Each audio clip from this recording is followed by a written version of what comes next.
Right. So I call the special meeting of Thursday, May 27th to order.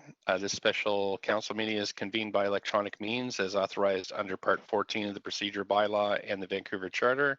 Special meeting has been called to consider reports recommending new licensing requirements and fee structure for temporary patios as part of our COVID-19 response to support local businesses and community as per council direction. Sorry, I'm just, great. Of course, we acknowledge we're on the unceded traditional territories of Musqueam, Squamish, and Tsleil-Waututh, and are very much enjoying building this great city together. And we have some amazing staff that are making this city great, even though we're in the middle of COVID. So thank you very much, staff, for all your hard work. Can we have the roll call, please, Clerk? Mayor Stewart is in the chair. Councillor Carr. Here. Councillor DeGenova. Councillor DeGenova, are you on the line? Councillor Fry. Here. Councillor Fry? I'm here. Oh, thank you. Councillor Swanson. Here. Councillor Hardwick. Present. Councillor Weeb. Present. Councillor Boyle. Present. Councillor Dominato. Here. Councillor Bly. Present. Councillor Kubian. Present. You have quorum, Mayor Stewart. Thanks very much. The public is strongly urged to listen to the proceedings via the city website and follow along on Twitter at VanCityClerk for updates on the progress of the meeting. Any comments on agenda items can be sent to council using the web form on the website, and that will be tweeted out at VanCityClerk on Twitter. Our business for this special council meeting is to receive one presentation and consider two reports, all related to the new licensing requirements and fee structures related to temporary patios. We have one presentation that will cover both reports, and to present we have Jesse Adcock, Catherine Holm, and Margaret Witkins. So I'm going to turn it over to staff, and then we will have questions from council. So I'll turn it over to staff. Mr. Mayor, I thought I would just kick it off. This is Sadhu, City Manager, and to say thanks for calling this meeting. Really appreciate it. And to council, thanks for your flexibility. We are going as fast as we possibly can on this patio issue, recognizing the importance that it will play in helping the restaurants in our community to get back up on their feet. So the two reports that you have were written in record time, and we've got a short PowerPoint that we want to walk you through to explain what we're doing. Basically, we're looking to have a very short turnaround on each of the permit applications, and so we're looking to streamline that approval process, and we're looking to waive the fees for these temporary permits. So that's, in a nutshell, what we're asking council to approve today is basically putting in the enabling framework to allow for that less than 2-day turnaround on these permit applications. So I'll hand it over to Jesse, and thanks to her and to Paul Mokry, to the whole team for their innovative approach to this. It's really been a team effort, and really proud of the work that they've done in this short period of time. And I'm really enthusiastic that we will be able to help the restaurant community get back up and running with this program. So Jesse, over to you. Thank you, Sadhu. Thank you, Mayor and Council. I really appreciate the opportunity to talk about the support that we require from you tonight. I do want to acknowledge, and Sadhu did as well, that this has been a multi-departmental effort involving staff from DBL, from engineering, from law, from communications, from digital, from fire. I mean, it's sort of touched on every single one of our departments.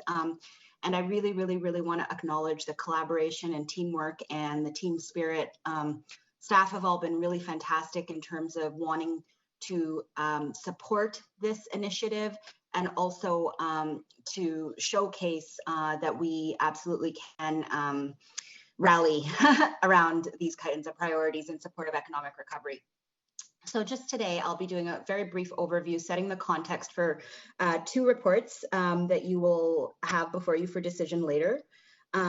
We will provide a little bit of context, and then Margaret Witkins will give an overview of the report on fees, and then Catherine Holm, our Chief License Inspector, will give an overview of the report on enabling temporary expansions and liquor clearances. we will be talking about the reports in the reverse order as your agenda, just to make it easier in terms of passing the speaker baton back and forth. Just a bird's eye view. This is a conceptual view, just to set the notion of the fact that this is a program of activity. Our objective is very much driven by trying to enable as many patios as possible to be able to funnel them through the expedited process by June 1 and essentially focus our attentions and our priorities there. That said, we also have teams working on parallel on some of the more complex scenarios. What we'll do today is we'll focus on the orange pieces, which is those restaurants and liquor primaries, as well as a subset of breweries that we feel will be able to take advantage of the new program. And again, this is going to address a majority of the challenges that we face throughout the city. And following this, we are going to potentially come back with some other asks for decisions and support as we go. So this is just to say that the key message is that we are still working on everything, and there will be some use cases that take a little bit longer to solve. So in terms of the issue, I think we all understand the gravity of the issue. There's a significant amount of effort. We have a number of steering committees and staff groups and external groups working on the concept of economic recovery. And we are very, very committed to fulfilling the role that we can fill to facilitate the recovery. We are trying to be, as was indicated in the motion, flexible. We're trying to be expeditious. We're trying to be innovative. We touched on a few things in this morning's council meeting on the development permit process. And we've been able to put a lot of those new collaborative learnings into motion here and really, really deliver on, we think, quite a robust solution. Again, it calls back to Councillor Kirby-Young's motion, notice of motion, supporting all of the premises that were indicated. And we hope that you will see that this is part of a larger body of work. It is not the sole effort underway. Engineering has significant activities underway as well that are related to making more space and activating more space.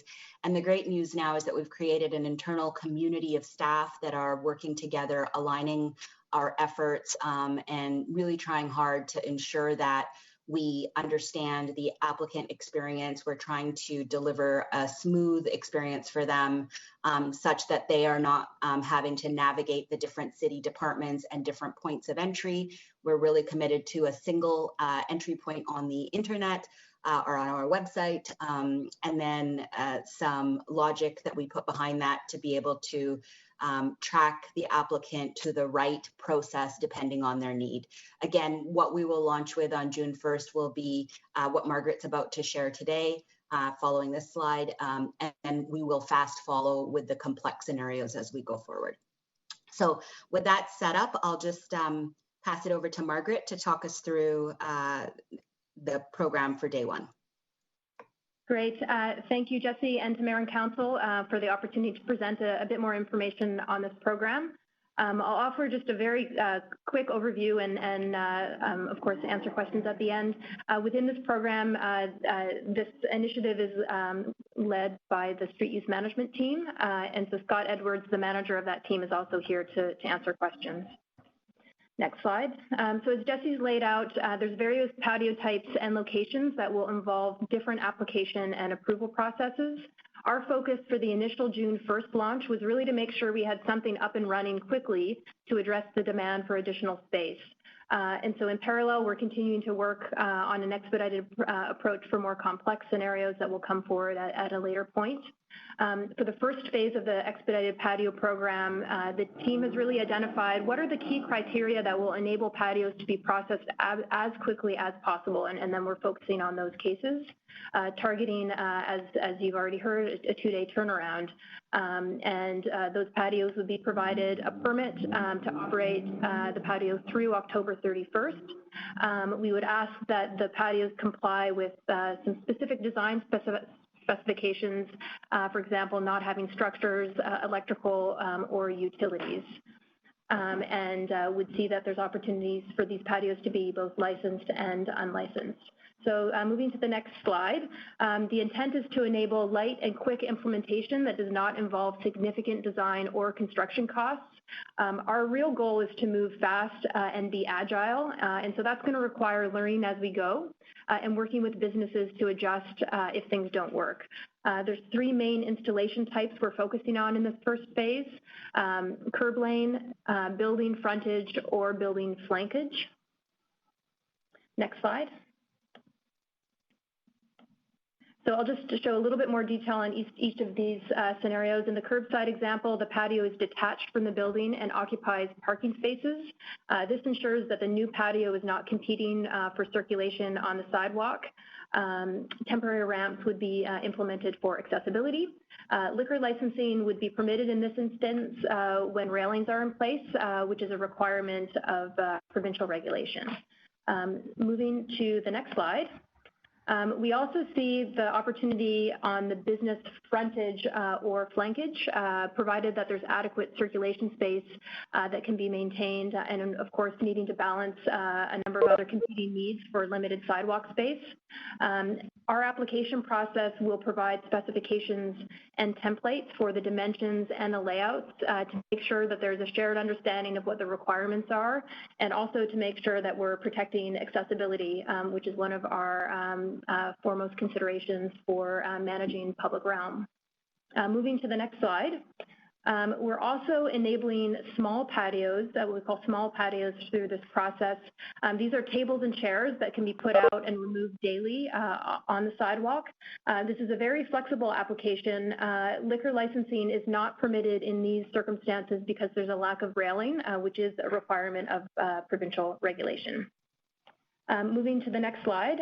While the June 1st launch focuses on the patio types that I've just gone through, I do want to reiterate that we do have work underway to develop expedited approaches for other applications that Jesse has already mentioned as well: breweries, private property, as well as looking at how we can use our public spaces creatively and innovatively to support businesses and community in other ways, like public seating, takeout dining, or other business uses. And all of this is being done in close partnership with the business improvement associations, because we want to make sure that where we're putting our efforts, it really matches up with where the community needs and aspirations are. So that brings us to the 2 reports that are under consideration today. One addressing expansion of liquor service areas, the other on the fee structure for temporary patios. I'll first speak about the fee report. We all are aware of the financial hardship facing businesses as a result of the pandemic. For a typical patio application under kind of more conventional circumstances, a business would be charged an application fee as well as a permit fee that relates to the size of the patio and the duration of the permit. So a typical annual permit for a small patio would be roughly $500 for both the permit and the application fee. A large patio would be around $3,000 for the permit and application fee.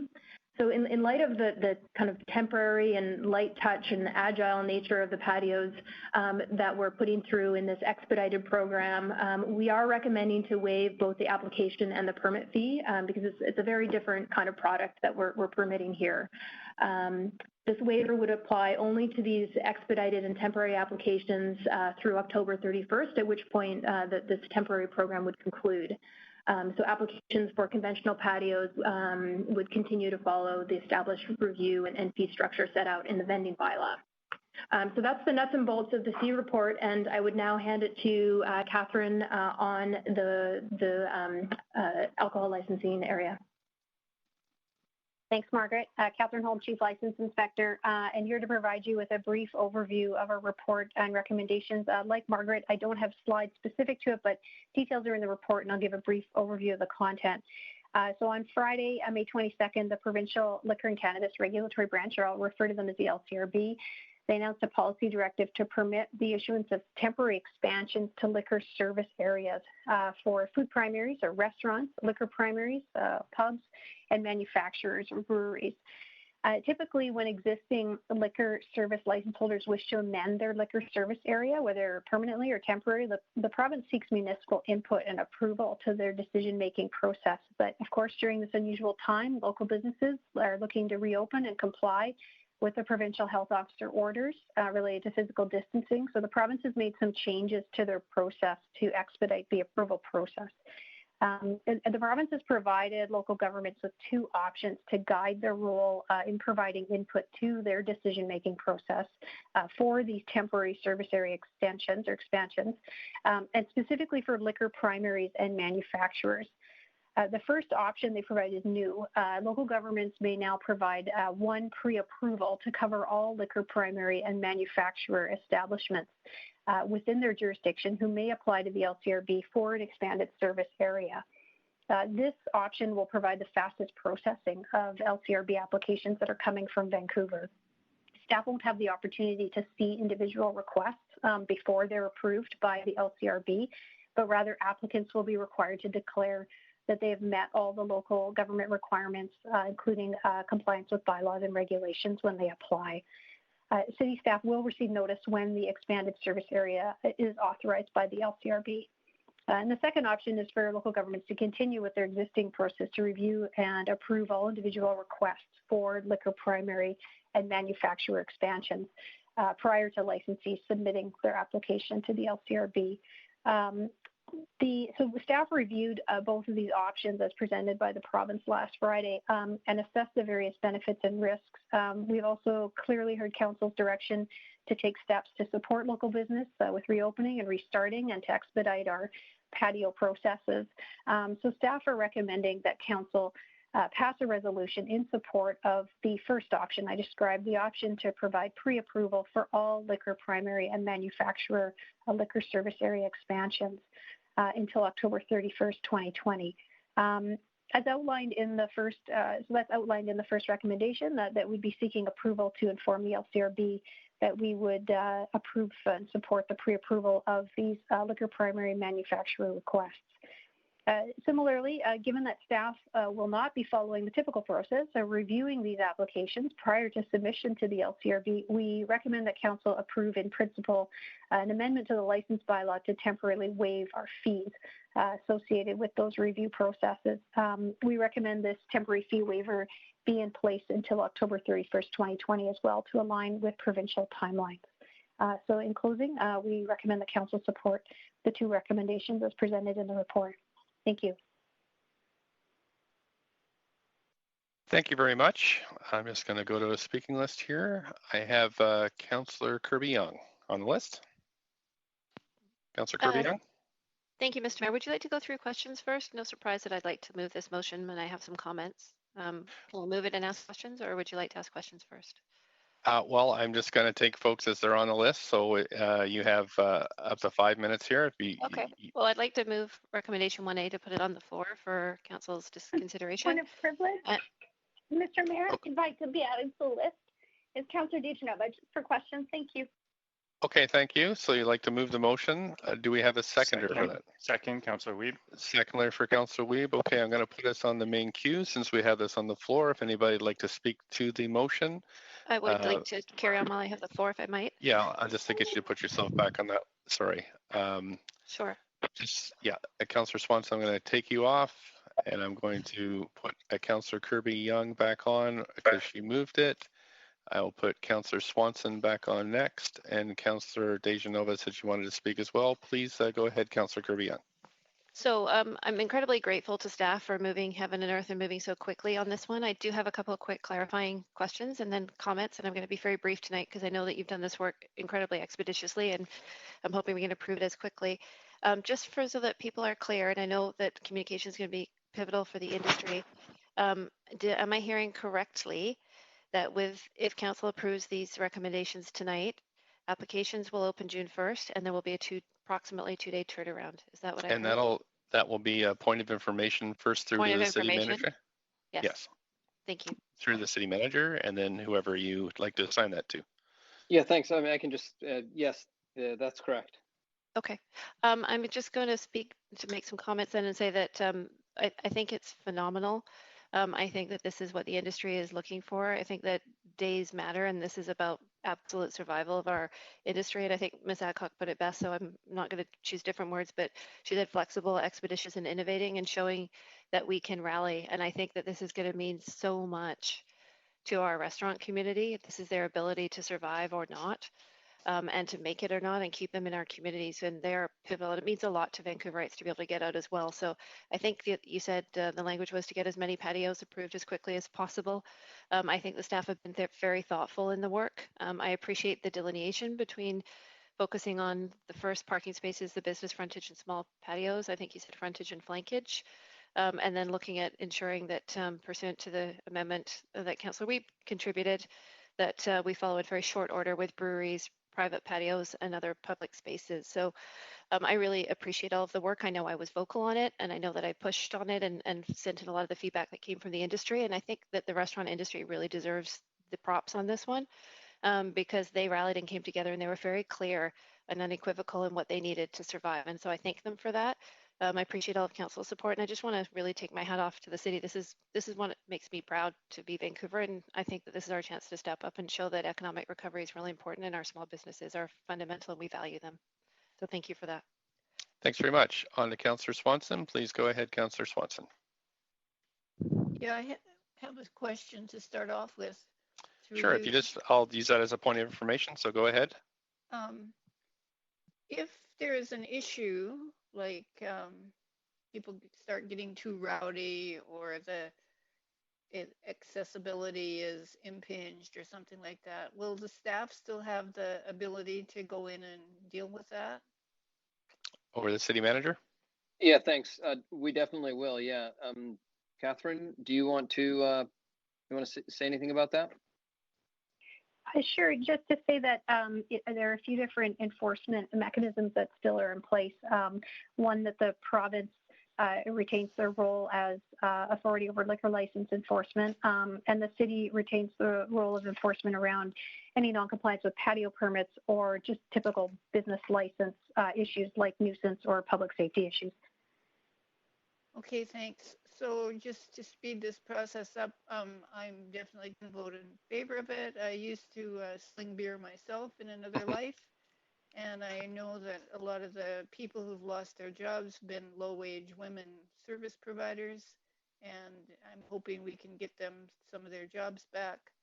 And yeah, so I'm good to go on this. Thank you very much. Councillor Dejanova, up to 5 minutes. Thanks very much. I just wondered, in sort of the COVID response, and considering this is sort of proposing that we actually would move forward. It's a point of information. Sorry, Mr. Mayor, because I guess we don't get questions. I'm wondering if staff can share, like, is there also going to be that same, like business license reapplication fee waived for businesses that move addresses or down and out? Because it just would seem to me that there's going to be some impact sort of on from a licensing perspective across the board, and what we do for one, I'd hope we do for others. So if we're doing this for patio permitting, are we going to be doing it for businesses that had to move or, in that time frame? Or City Manager? Thanks. Yeah. Well, I know Council has convened the Council COVID Recovery Committee, and so we'll be looking for direction out of that committee around other areas of focus. We got very clear direction from Council and very, very clear indication from the community and the industry that support was needed in this area. So we're doing what we can here, and we'll certainly be open to other measures that we can be undertaking. At this point, with the recommendations that are before you tonight, we're only impacting the sectors that are outlined. We're not recommending any other fee waivers, but we obviously will be looking for feedback from Council as the CCRC does their work. Thanks so much. And then also just wondered, what would the overall cost be sort of to meet all of the other requirements that would come with this, just for a typical application? So even though the license fee is waived, would there be any other costs or requirements associated with that. I appreciate the presentation, but just wondering sort of in general, you know, on the provincial side of it, if there was a liquor license, does the province have to okay that, or the city of Vancouver can just do that to extend that on? Like, I just wasn't very clear on, you know, these are our regulations, is what you can do for a patio, but like when it comes to the liquor and cannabis regulation branch, are there other measures above and beyond that people are going to have to go to license their not from the patios? city of Vancouver. Okay. And Catherine, are there any from the liquor cannabis branch? Yeah, part of the changes that they've made is to waive their fee as well for assessing any temporary expansions to the service area. So we're both aligned on that front to both be waiving fees. And can we just go through the sign off, or they have to go through sign off as well for approving patios? Catherine? The province will be making the decision as to whether to extend the service area for liquor. So that's their role in making that approval. Great. Thanks so much. I'm very much supportive. I'm just trying to keep my questions short and concise, and really appreciate the work of staff in coming back very quickly with this, especially considering everything else you have to deal with, especially related to COVID. So thanks very much. Thank you. Over to Councillor Weep, up to 5 minutes, please. Yeah, and I've got a point of information, and Okay. it's great to see the pre-approval process for the province. I'm assuming that our operators can do that right away. The manufacturing and liquor primary temporary service areas expansions, do we see those as internal patios, or do we see those as internal picnic areas, or expanding into the manufacturing space? I'm just wondering how we see that actually coming to fruition and what it looks like when we talk about how the difficulties of putting patios on private space. Yeah, Catherine, do you want to speak to that? Actually, because it's talking about the expansion of the patios, I'll defer to my colleagues. Yeah, sure, I can take it. So with breweries, I think one of the challenges can be on that overview slide. There's a couple of facets to the question, and one is if they already have a restaurant license, then they can funnel through the same expedited process as everybody else. So that'll be a very, very quick fast track for them. However, if they don't already have the ability to operate as a restaurant, and they also don't have lounge endorsement, therefore like they're sort of a manufacturer only, in that case, we will require changes to the zoning and development bylaw. And we're working with our colleagues in PDS, Gil and his team, to investigate what could we do very quickly. And in that case, those changes are a little bit more difficult because they do require public hearing and consultation. So those could not be woven into the timeline for today. And we didn't want to put them on the critical path for today. But we are exploring those as a solution stream. In parallel, the other solution stream that we're exploring for those, again, manufacturer licenses, so wineries, breweries, distilleries that do not have a restaurant license. We're also working with our colleagues in engineering to, as they flesh out what the designated public spaces sort of work will look like and how that will manifest, and that also is going to be a fast follow. So we still have a couple of trains of thought that we're exploring for those breweries without a restaurant license. How do we see a liquor primary increase its service area? Through this expedited process. But what, like, most of them have a red line for their entire facility. So I'm just wondering where do we see the potential for us to increase space for social distancing by increasing the temporary service area for liquor primary? So it would be a function of two things. So that one would be the liquor clearance to expand their red line area, which they would do so presumably after, if, you know, provided council approves the blanket approval through the province's website, and they would declare they meet local government obligations. That would be one prong, and then the other would be the application for the temporary patio through our website. Okay, thanks a lot for all the work you've done on this. This is absolutely amazing how quickly we've been able to do it, and just the way it's worded and the cleanliness of kind of the package you've delivered today. So really appreciate it. Thank you. Sorry, yeah, I'm still on. Okay, Councillor Fry, up to 5 minutes, please go ahead. Yeah, thanks, Mayor. And this will be a point of information through Sure. you. I'm just looking at the fee structure and trying to wrap my head around what I'm assuming in the past, one of the factors that would define whether it was a large patio or a small patio was the cost involved.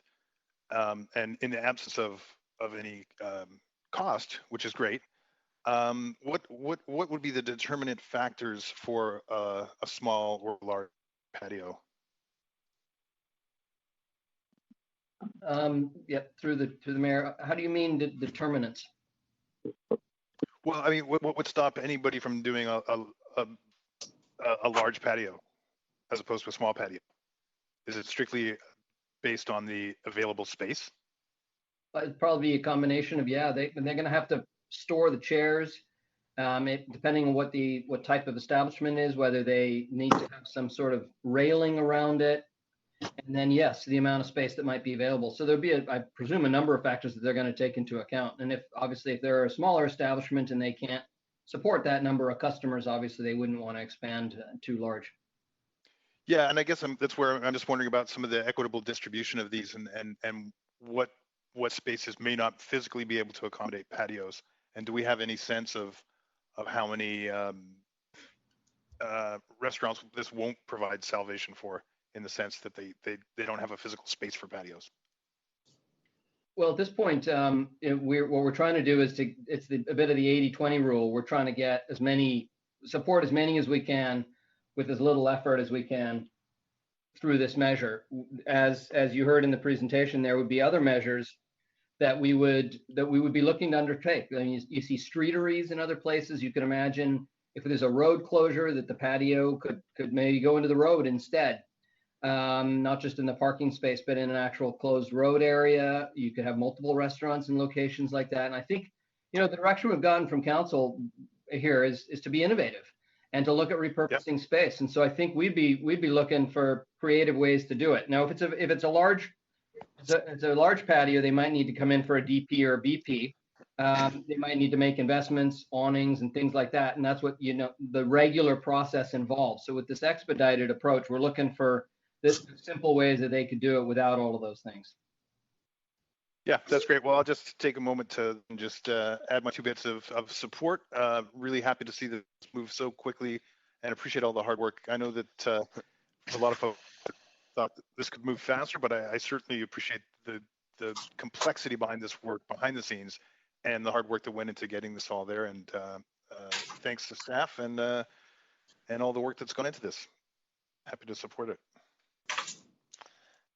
Thanks, Councillor Fry. Sorry, just make sure I'm on. Yep, I'm on. So that's it for speakers.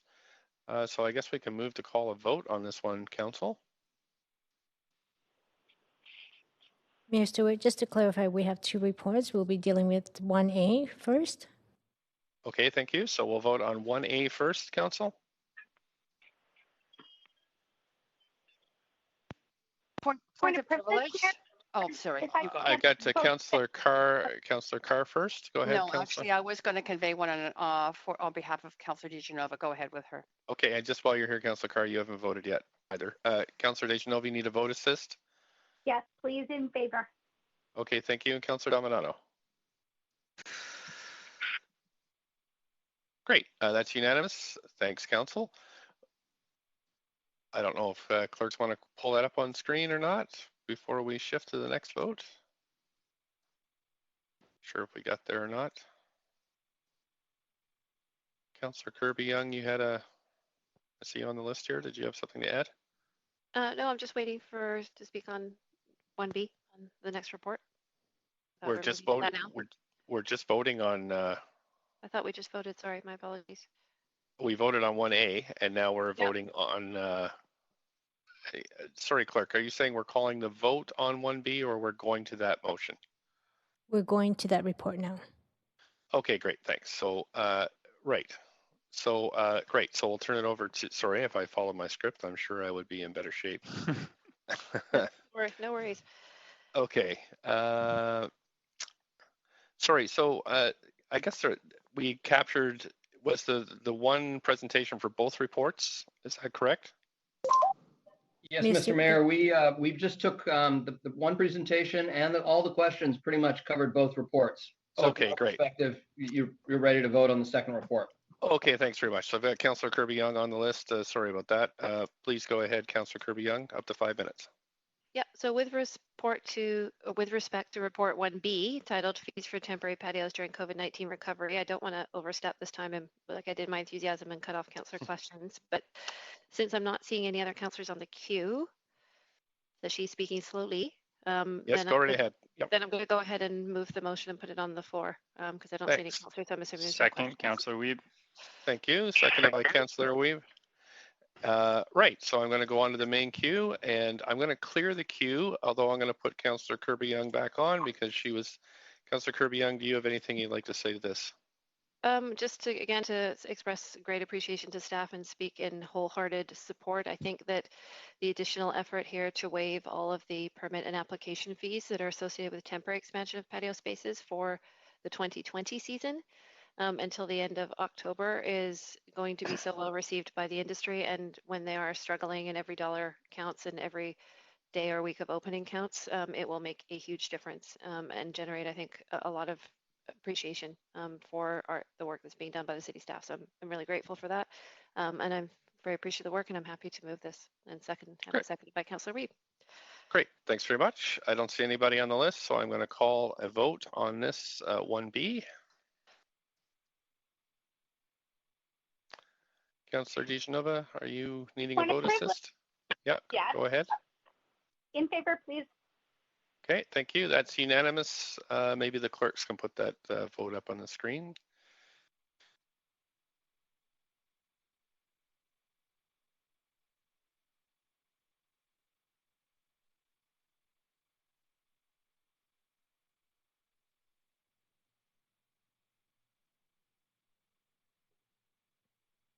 Mayor Stewart, the Yes. voting record has flashed. Oh, it did. Okay. Sorry, I was a little slow on that one. Thank you, Council. So that concludes tonight's agenda, this special council meeting. Just before I ask for a motion to adjourn, just to let you know, we'll be immediately convening in the standing committee that was supposed to follow the council meeting last night to deal with some urgent business. So don't go anywhere. May we have a motion then to adjourn? So moved, Councillor DeGenova. Second, Councillor Wiebe. Okay, great. And I'll call yays and nays. All in favor of adjourning, say yay. Yay. Yay. Yay. And opposed, nay. Great. Thanks very much, Council. This council meeting is adjourned. I'm going to now move on to the Standing Committee on, that's right, Clerk, right? Standing Committee on Policy and Priorities, Strategic Priorities. So we're now convening in council to deal with the recommendations and actions so far from today's Standing Committee on Policy and Strategic Priorities meeting. This council meeting will be convened under electronic means as authorized under the order of the Minister of Public Safety and Solicitor General of the Province of BC, Ministerial Order M139. As such, council members are participating by phone, as am I. Please note if my connection's lost, we'll recess until it's restored. And if during voting it's lost, councillors will wait until the councillor has their privilege restored. We also need to ensure quorum, so please make sure your video is on. And of course, the live stream will continue with audio only. Just ask perhaps councillors or staff to mute because I'm hearing a bit of background noise. So can we have the roll call, please, Clerk? Mayor Stewart is in the chair. Councillor Carr. Here. Councillor DeGenova. Present. Councillor Fry. Present. Councillor Swanson. Here. Councillor Wiebe. Present. My apologies, Councillor Hardwick. Present. Councillor Boyle. Councillor Boyle, are you on the line? Yes, present. Councillor Bly. Present. And Councillor Kirby-Yung. Present. You have quorum, Mayor Okay, Stewart. Council. Thank you very much. We need a motion to adapt Standing Committee's recommendations from today. So moved. Councillor Bly. Thank you, Councillor Bly. Seconder? Mr. Mayor, point of privilege. Yes. It's Councillor Dominato. I didn't hear my name called in the roll call. And I didn't answer. So I'm wondering, I'm just acknowledging I'm here. Okay, great. Thanks. Okay. And that'll be noted by the clerk. Right. So all in favor say yay.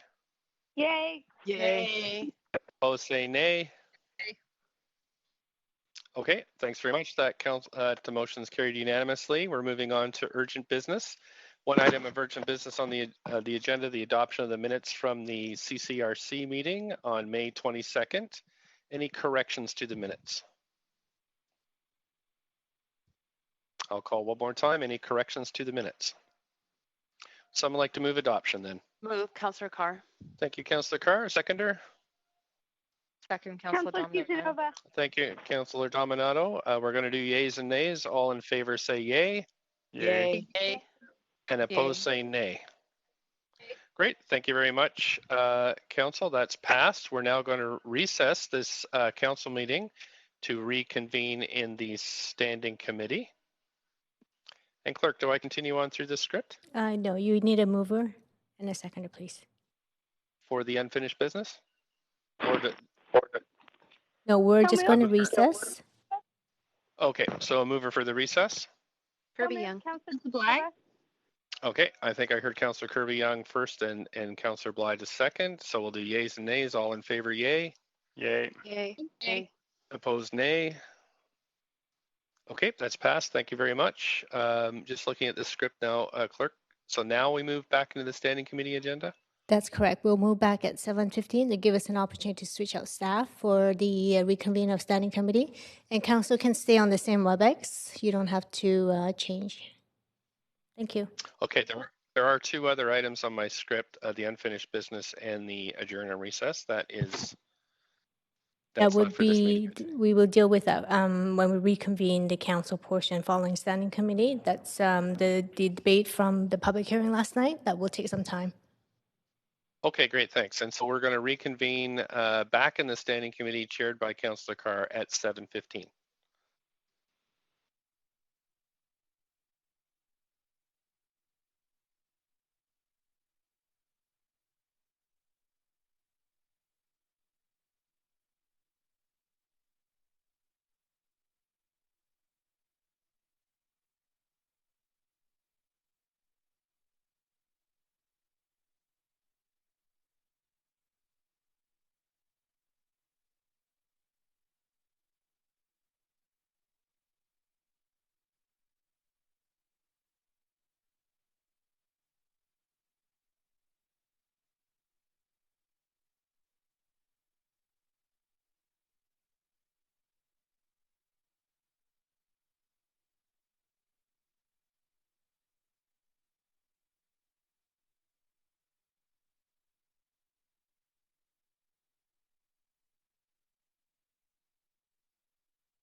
Councillor Carr, can we do an audio check? Yes, Rosemary, that's fine. Sounds good. Thank you. There is a problem, however, with the with my screen. Somebody's How just said somebody's doing some work on it, and so I don't have a screen to manage right now. Okay. I will do.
I'd like to call this meeting of the Standing Committee on Policy and Strategic Priorities back to order, and remind Council that we have completed the speakers list for item 4. So we now move into any discussion on the motion that has been moved. And I see we do have Councillor Hardwick on the queue. Councillor Hardwick, go ahead. Yes, I would like to move my motion with the strike and replace that was provided to the clerk previously. You have moved your motion, so you are moving an amendment. Okay, then I'm moving a strike and replace amendment to my motion. And Councillor Carr, I'm going to call up. I'm going to ask for you to rule on this one through the rationale that I sent to you earlier. That the process by which this amendment is being brought forward should be ruled out of order because the sections I outlined before is that by regular council procedure, councillors are only able to move the original text of their motions when we come to council meetings. That's because the public, that gives the public time to digest and comment on this.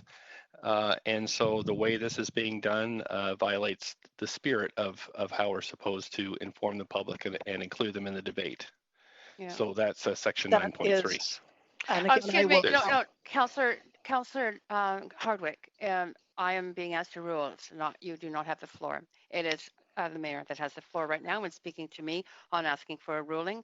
And when he's finished, I will rule.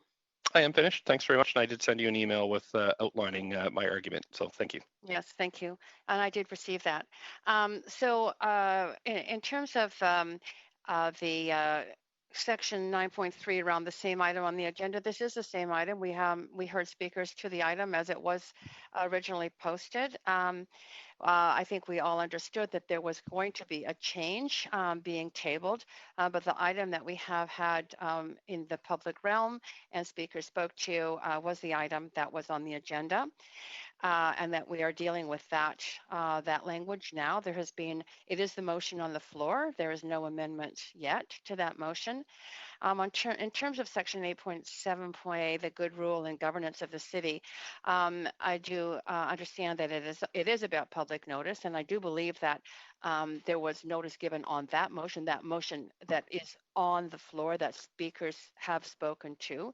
I sympathize with the point of view that a strike and replace where the information is forwarded to an intended strike and replace amendment where that is forwarded to the public, only certain members of the public, not all of the public, because what is on the public in the public domain via our website is the original motion.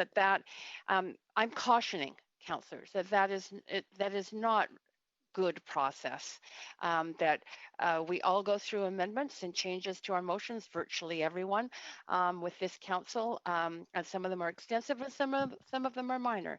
Few get through without any changes, but the process of doing those changes is in the public process of the council chamber with the tabled motion. So I'm cautioning councillors to do that in the future, and more than that, cautioning councillors to actually do the thorough review before you submit your motion so that the necessity for extensive changes is minimized. That's good process. However, we are dealing with a process that does not contravene at this point good rule and governance in terms of what the public has received, which is a motion.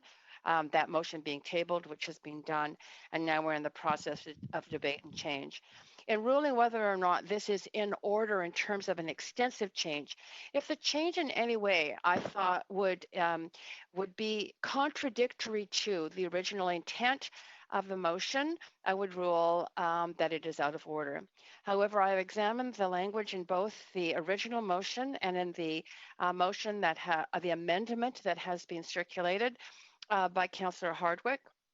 And I find that the language in that is consistent with the intent, the subject matter, and what is called for in the motion. Specifically, the subject matter is that it deals with the Housing Vancouver strategy, and specifically with the data that underlines the Housing Vancouver strategy and projections, the use of that, how that data should be used or could be used in developing a strategy with policy initiatives, public access to such data, and in the end, recalibration of policies. All of those are the same in both the original motion and the motion that that has been circulated as a strike and replace amendment. So I'm going to rule that it is in order. Councillor Hardwick, go ahead. Thank you. Appreciate that, and I'd like to thank you very much for putting it up there. And you know, like all councillors, we do often take input from others, and in particular, this is work that has transpired since this motion was first posted, and I think just elaborates and makes it tangible and workable in positive ways. And if I were able to, and I don't know what if I can ask through you, Chair, through the city manager, if it would be possible to get confirmation from the Director of Planning, with whom I have consulted extensively on this, refining this motion and ensuring that the data that we're asking for is accessible and that it can be provided in a memo format by the end of July. So the timing and the content of the information that is asked for in this revised or amended motion is reflective of those understandings.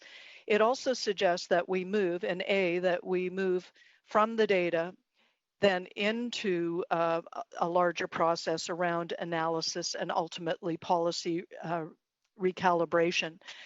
B, we go into the details of the data. It was suggested that going back to 2000 was difficult, and so we adjusted that to 2010 and then listed the historical data that staff have confirmed is available, and additional current data and information that is also of interest.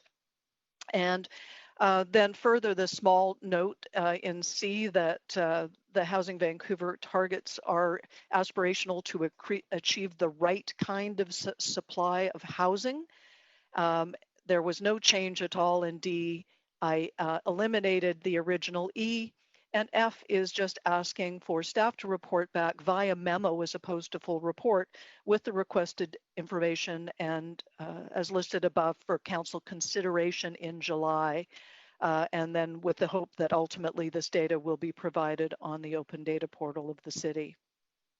So that is my amendment. Okay, thank you. Councillors, I'm going to move us to an amendment queue. So many of you have signed up on this, which is the main queue, but I'm moving to the amendment queue, and you have to sign up again to be able to speak to this amendment. Councillor Boyle to the amendment.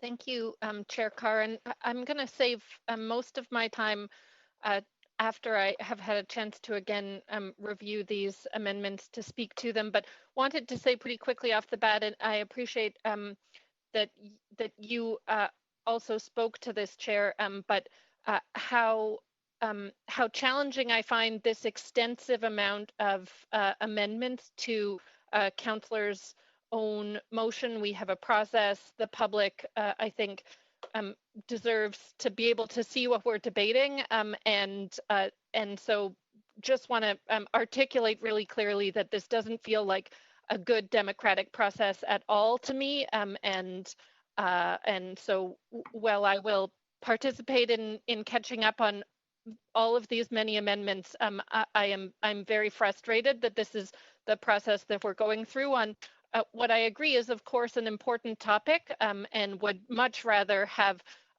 seen this motion withdrawn and resubmitted with the actual language the council is actually debating and voting on, so that the public has a fair chance and an equal chance to see the language and provide input, so that we really can be hearing from them and doing a good job in our role as elected leaders. That's it for now. Thanks. Thank you, Councillor Boyle. And Councillor Swanson to the amendment. I have an amendment to the amendment, which I submitted just now.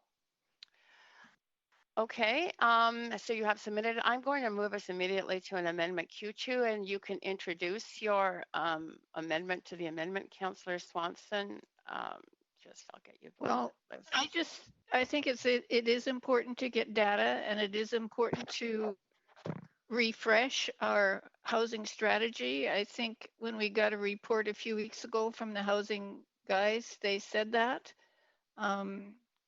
So for me, the most important information we need to get is information about income and whether or not the housing that is being built is actually serving and accessible to the people who need it the most.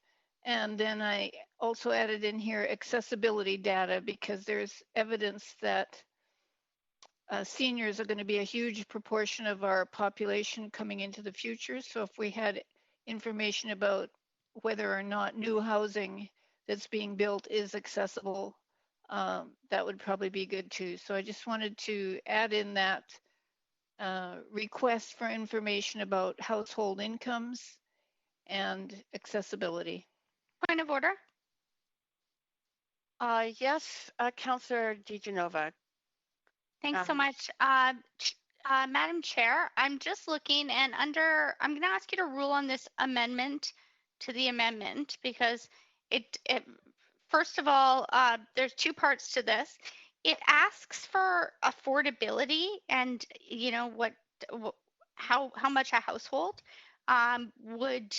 would need to earn to afford a unit. And when projects come before council, specifically projects come before council usually in rezonings.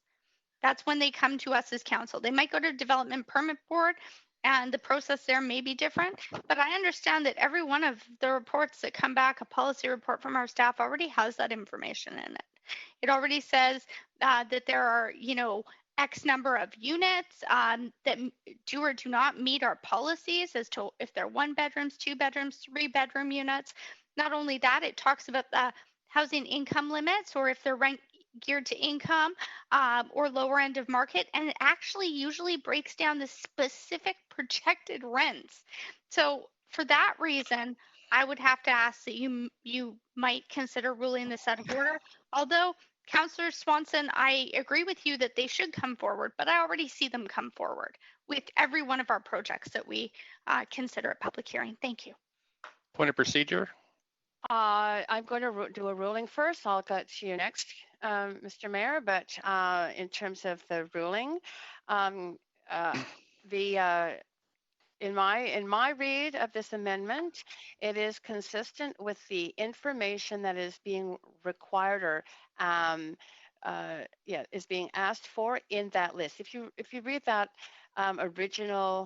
we're now in an amendment. So the amended language, list of rezoning and development projects currently anticipated, the project status, the timeline, the form of development, the unit numbers and types of housing, and the ballpark breakdown of household incomes. I think Councillor DiGenova, you yourself stated that when we get the details on those kinds of proposals, that information is in there. I'm just seeing that it is being specified in terms of a request that it be reported on along with the other details. So I think that it is in order.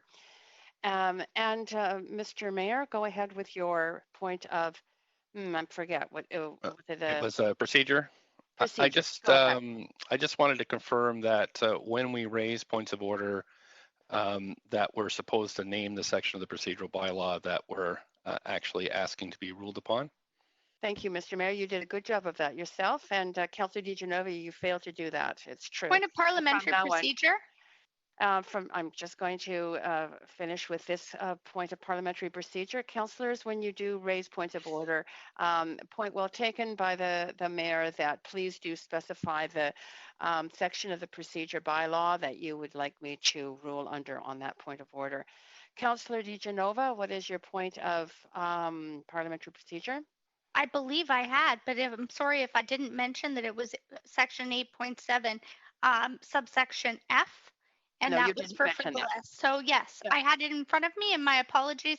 I was trying to expedite the process, but yes, happy to do that. Thank you.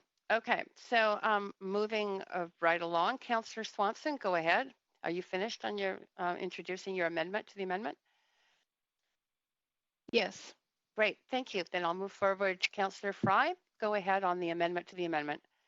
Yeah, thank you, Chair, and I'm very happy to support Councillor Swanson's amendment to the amendment, and if it needs a seconder, I would be happy to offer that as well. I think it's just a matter of good housekeeping to include this kind of information in any recalibration of a housing strategy, and I appreciate Councillor Swanson bringing that forward. Yes, you do not need secondaries in committee, but thank you for that. Councillor Hardwick? Thank you. Can you hear me? Yes, you can. I can. Thank you. I don't have a problem with the amendment from Councillor Swanson. Is it possible to do a point of information through the city manager to the director of planning just to confirm No, that you can do a point of information through me to the city manager or another staff. But when members' motions are in place, other staff are not in the room, so it is to the city manager. I thank you for that clarification. I'm just trying to confirm, and I believe it is, but I just would like confirmation that this is data that they can provide. Mr. City Manager? Yes, thanks.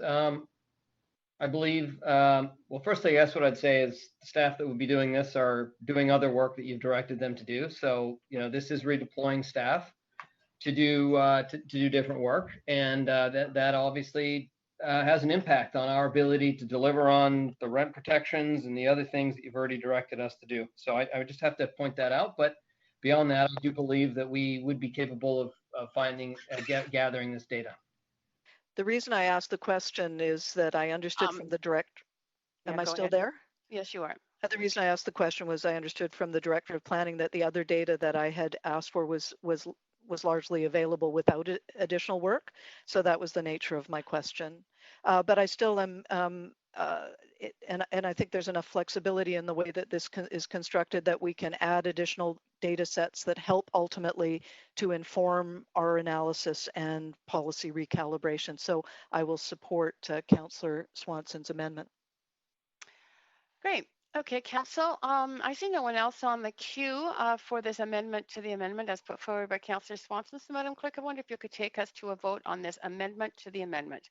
That is the red highlighted language put forward by Councillor Swanson.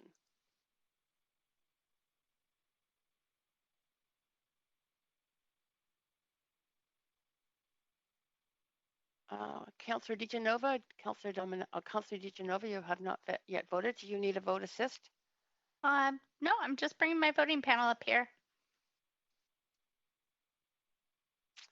Okay, that passes unanimously. There were 2 abstentions, but the rest were in favor. Thank you. And great. Back to the amendment queue now. Councillor Swanson, do you have any other points to make to the amended amendment? No. Great, thank you. Councillor Bly. Councillor Bly, you may be muted.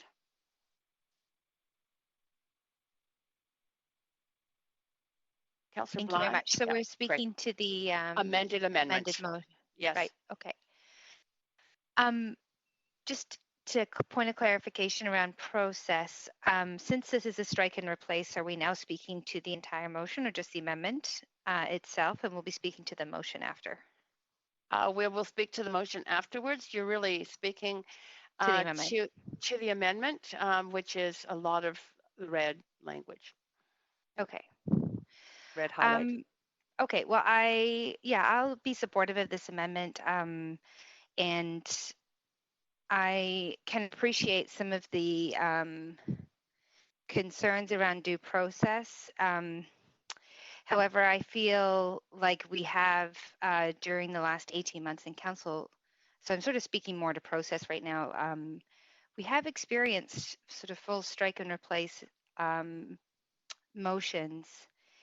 In fact, I have one coming after this motion, and that is to respond to feedback from various stakeholders or levels of government, I should say, so that the motion is actually able to be helpful and achieve what it's intended to achieve versus not. And I guess what I would say is that in these times where we are looking to be nimble, and we talk about these words of agility and responding to the current changing environment related to COVID-19, we do get feedback at different timings, but we have to follow a process by which we've got 2 weeks ahead of the council meeting to put the motion in so that staff can provide comments, and then a quick turnaround to then have the motion submitted.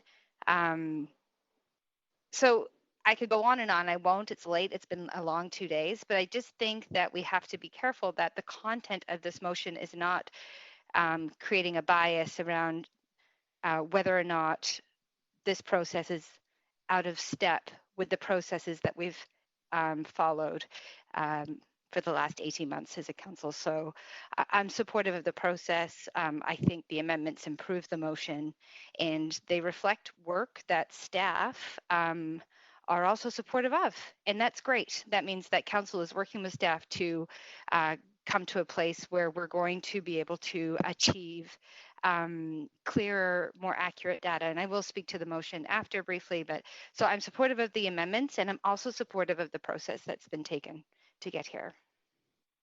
Okay, thank you so much, Councillor Bly. Councillor Fry. Yeah, I'm just speaking to the general amendments, and you know, I want to thank Councillor Hardwick for pivoting on this work. I expressed some of my disagreement with many of the principles that were expressed in the original motion, and Councillor Hardwick, to her credit, and not for the first time, took that away and constructively worked with some of that material and came back. And I think I appreciate the fact that she worked with Gil Kelly on a lot of this as well, and really came back with an agreeable package that I can get behind. And I also want to highlight the conversation that we had around the whereas as 6 about immigration and evidence regarding immigration, and we had a long back and forth about what that meant. And you know, as an immigrant myself, and reflecting on how a lot of immigrants and people of color are nervous around what might be perceived as anti-immigration kind of rhetoric. And even though I know wholeheartedly that was not Councillor Hardwick's intention, that she recognized that it did, you know, kind of resonate with the fear that a lot of people are experiencing as we see the kind of rhetoric south of the border about anti-immigration, and here in our own country even. It's a scary time for a lot of us who you know are lucky enough to be here but weren't born here, and sometimes feel like we might be outsiders. So I really want to thank Councillor Hardwick for hearing that and offering that amendment in the whereas as well. And yeah, thank you. Thanks, Chair, yes. Sorry, Sadhu, City Manager here. Can I interject for a moment? Sure.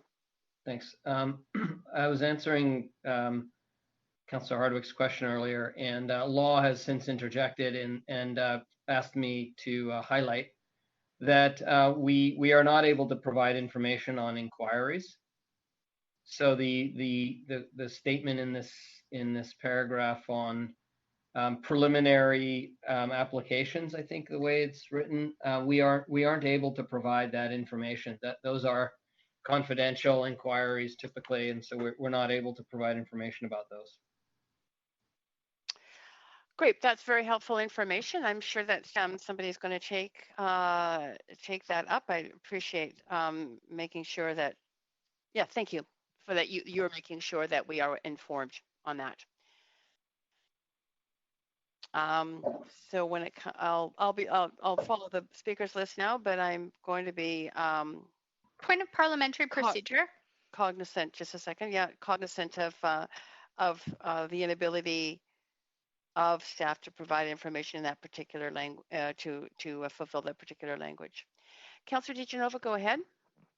Thanks very much. I'm just wondering if that was pertinent to the previous amendment, to the amendment that we just considered. If you would like my, I would like to know, I would like the city, through you, Chair Carr, I'm not asking a point of information. It's a point of parliamentary procedure as to exactly what portion of the motion Mr. Johnson is referencing when he speaks of law. Mr. City Manager? Yeah, thanks. Yeah, it's in that, in B, the further that, it's highlighted on the screen right now, preliminary planning stage. Great. Thank you. Yes, so it's not in the amendment that was just passed, Councillor DiGenova, which is data, as you probably know, that is in reports that we see at council, usually in public hearing, where it lists the income levels pertinent to the different unit types and sizes. So I will ask that councillors consider the information received just now from the city manager in terms of the inability, well, the difficulty of being able to vote on that, knowing that it's that language is not legally doable. Councillor Fry, are you okay at this point? You finished your statement? Oh yeah, I am. Thanks. Great. Thanks for asking. Okay. Councillor DiGenova. Thanks so much. I hope you will bear with me as I experience technical issues on my phone and on my computer, but I was comforted to know that most of the organization is, as I called IT, and they actually have a voicemail about that on there prompting me and allowing me to leave a message. So I am going to try and email you, but I'm not sure if it's going to go through. And I'm going to ask the clerk to specifically, and I'm putting this in an email in the council amendments, but because I can't do both at the same time here and see that, Chair Carr, hoping a point of information through you to the city manager. So it would be to strike the information on inquiries, particularly, that's the correct portion that the law said could not be accommodated. Is that right? Yes, it's in the further that in B.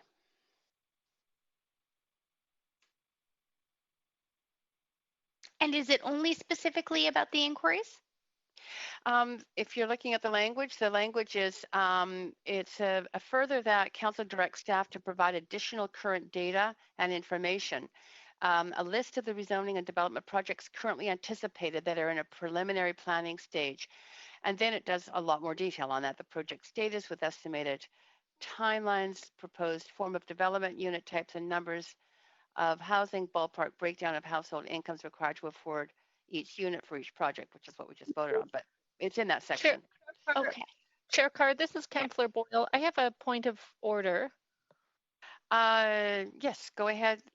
Just a second. Have we completed have we answered your question, Councillor DiGenova? Yeah, I'm just sending over the amendment right now. All right, Councillor. Meanwhile, point of order, Councillor Boyle, go ahead.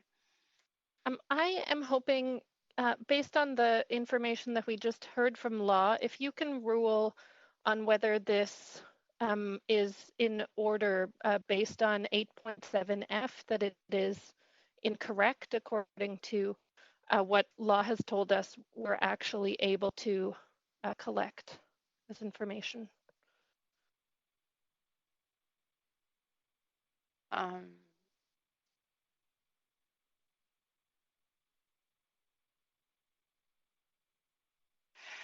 Actually, I will rule on this. Thank you, Councillor Boyle, as asking me to rule on a point of order.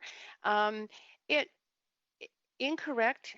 In other words, section 8.7F would be ruling on whether it's dilatory, incorrect, frivolous, or rude. And I'm not sure if it's necessarily incorrect. I think that, though, that it does fall under A. It's not 8.7A, is not compatible with the purpose and objects of the Vancouver Charter, including good rule and government of the city. And so my understanding is that this is a legal opinion we've received saying that it is not according to the way we do business, that divulging information about a project which is um, uh, uh, anticipated and in a preliminary planning stage, that it is not good governance to reveal that information. It is not our practice to do so. So I will rule that this particular whole section is out of order. Moving on, Councillor DiGenova, are you? Point of parliamentary much. procedure. Point of parliamentary procedure. Yes, Mr. Mayor. Chair, I think that if something that's moved, and I'd just like you to, I'm not sure which, where to look at for this ruling, and perhaps the clerk can help, but I believe when one part of a motion is out of order, the entire motion is ruled out of order. Point of parliamentary procedure. No, I'm in the middle of mine. Thank you, Councillor DiGenova. So I would like clarification on that procedure, is that you don't just rule out one section of a amendment or a motion, you have to rule out the entire section, the entire motion. I will confer with the city clerk on this. So if we can just take a short break, it'll just take, I think, a couple of minutes. Point of privilege. I'm ruling on a point of order at this point, and you can come back to a point of privilege after I return. That's fine. I'm stating it for the record, and you can come to me when it's my turn. Thank you.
Yes. Okay. Council, I've gone through the motion, and I believe that there is only one section that has language specifically dealing with the inquiries or development inquiries. So the rest of the motion deals with other sets of data because it is a very discrete section that law has given us advice on. My ruling is that we can remove that discrete section and the rest of the motion is in order. I'd like to Councillor DiGenova. Yep. Challenge the chair, Councillor Carr, if I can be on the list to do that. Yes, you are free to. Procedurally. Yes, you can. I'd like to challenge the chair on the basis that this morning we received a presentation from Point of planning staff privilege on development and permit process improvement. And in that presentation, we publicly reported out on rezoning inquiries, and the amount of inquiries that are in the pipeline are coming in to the city that have been received on an annual basis. So I think that points to the fact that the city does, they may not provide specific identifiable data or private data around a specific inquiry, but we do report out in inquiries. And I think that shows an established practice because that information was provided publicly only this morning. So I'd like to challenge the ruling of the chair on that basis. Okay, and there is a point of privilege which does take precedence. Go ahead. What is your point of privilege, Councillor DiGenova? My point of privilege is I had a point of order. Before my point of privilege, before you braked, you came back. I expected that you would pick up there after making your ruling to Mayor Stewart, and I have a point of order. Yes, and point of parliamentary procedure as well, and then you took another point of order. Excuse me, no, I did not take another point of order. Councillor DiGenova, I ruled on a matter, and a challenge of ruling should be dealt with immediately upon that ruling. So any other points of order, points of information, etc., are held at bay until the matter dealing with the point of order that I ruled on is completed, and I need to go through the process of dealing with the challenge to the chair on that point of order. Your point of privilege. Your point of privilege. What is the personal issue? You had said, and I quote, Madam Chair, that you were going to rule on Mayor Stewart's and come back, and then pick up with mine. Yes, and I had a point of privilege on that, and that's what I said. I just wanted to make sure that you had heard that, and you said you would. So you came back. I was waiting for my point of order. Somebody else calls out point of order. So does that no? Okay, There was not, thank you. Councillor DiGenova. Somebody else did not call a point of order. They called for a challenge of the chair on the ruling. That is a different issue, and it is related to the ruling I just made. We must proceed with the process related to my decision around the ruling on the point of order. When that is complete, I will go back to your point of order, but not until this matter is complete. To the challenge of the chair, you are challenging my ruling on whether this should be out of order. If it helps the meeting to go more smoothly, since it's getting a bit fractious, I'm happy to withdraw that. Okay. Thank you, Councillor Kirby-Yung. Councillor DiGenova, what is your point of order?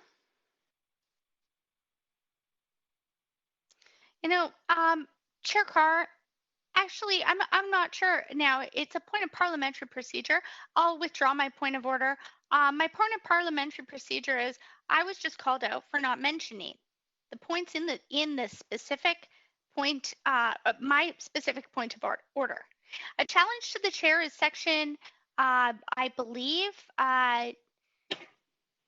it's a point of order. You don't just call out challenge the chair.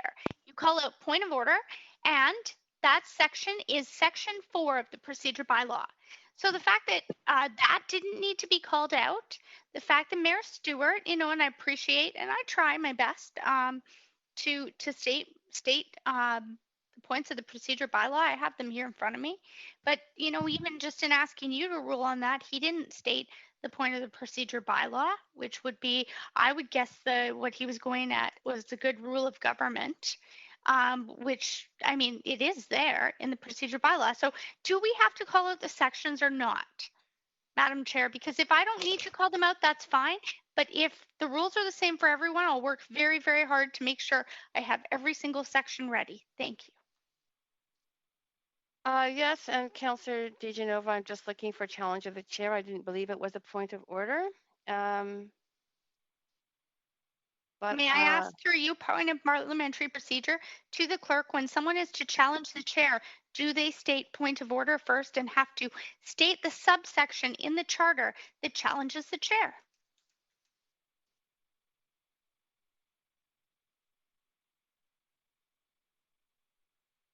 Madam City Clerk, Madam Chair. Yes. Councillor Yes, Dominato, when you're done, I have a point of privilege. Okay, thank you very much. And I'm just going to thank you. I'm just conferring. I will confer with the clerk around a challenge of the chair, but let me just confer with her first. So just everybody hold on. It'll just be a few minutes.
Thank you, Council.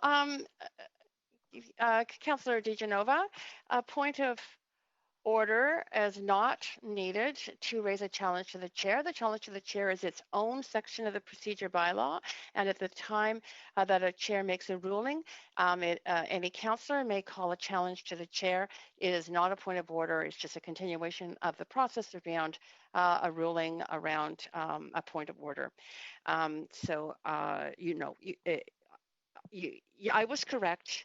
I would have come back to you on your point of order after that point of order and the challenge to it had been dealt with. Councillor Dominato, I believe you had a point of personal privilege. Yes, Madam Chair. I've been having a bit of difficulty following the debate and discussion, and now I understand that Councillor Kirby-Yung has withdrawn her challenge to the chair. I'm wondering if you could just recap what your decision was with respect to Councillor Boyle's I think it was a point of order. I can't remember what it was right now with respect to Councillor Swanson's clause in the motion. Yes. So I'm wondering if you could just recap what you had said, because I'm really having a hard time following where we had ended up there and what your ruling had been. Yes, there were a lot of points of order being called at various times then, so I understand the confusion. Councillor Boyle asked me to rule on whether or not the actual my ruling, which I had done on the particular section of the motion that dealt with the point that law had raised and was stated to us through the city manager was not legally advisable, which is to divulge publicly information around inquiries. whether or not that meant that I should rule the whole of the motion out of order. And so I reviewed the whole of the motion, found that there was nothing in the rest of the motion that dealt specifically with the data dealing with inquiries except for that one section. So I ruled that based on the fact that it was just in one section that the egregious request for information according to law was egregious, was contained, I could rule specifically on that section, which I did, and left the rest of the motion in order. So we are not going to deal with that one section, which is in I'm sorry, I can't see it on my computer. It's very tiny at this point. But thank you. That was succinct and clear. That's what I was looking for. Okay. Thank you. You're welcome. So we are back to a discussion of the motion as amended, which has been largely amended by Councillor Hardwick herself. Councillor DiGenova, you have the floor on this right now. Do you have any other points to make on this? You got to... No, you know what? I can just withdraw the amendment at this point. I'm feeling that it doesn't matter what I do, that this is not going to work out. And in the interest of time and knowing we have speakers to other motions later, although none of them are mine, I'm gonna ask to withdraw my amendment at this point and to speak to the main motion if that's possible. But I know that's unanimous consent, so I'd move to withdraw at this point. Okay. So withdrawal of an amendment. I'm sorry, I'm just trying to, just 1 second. I'm just going to confer with the clerk. 1 second.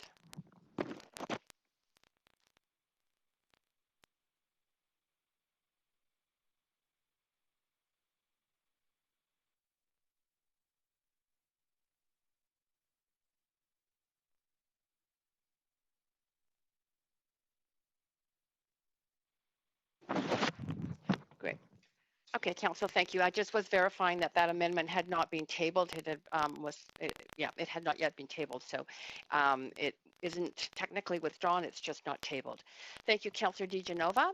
I'll just speak in support of. I'm not quite sure what just happened to me on the queue.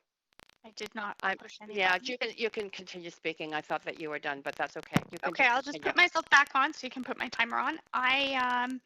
I just wanted to thank Councillor Hardwick for the effort that she put into this motion. I admire that, and although we may not always see eye to eye on housing policy, the way I actually looked at this motion was maybe a recalibration is necessary.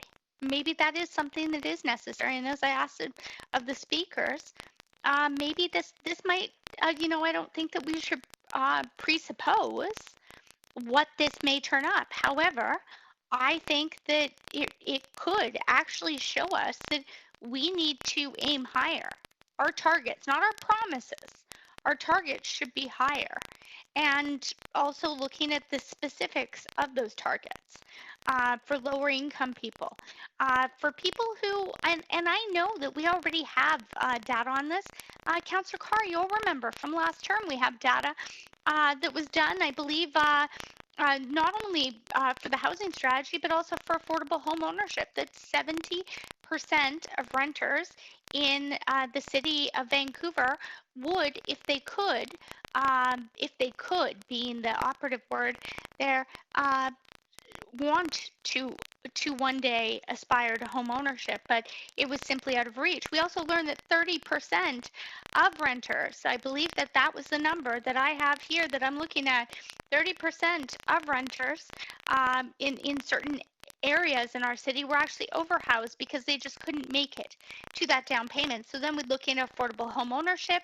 We might not have been able to do it, but BC Housing's doing it.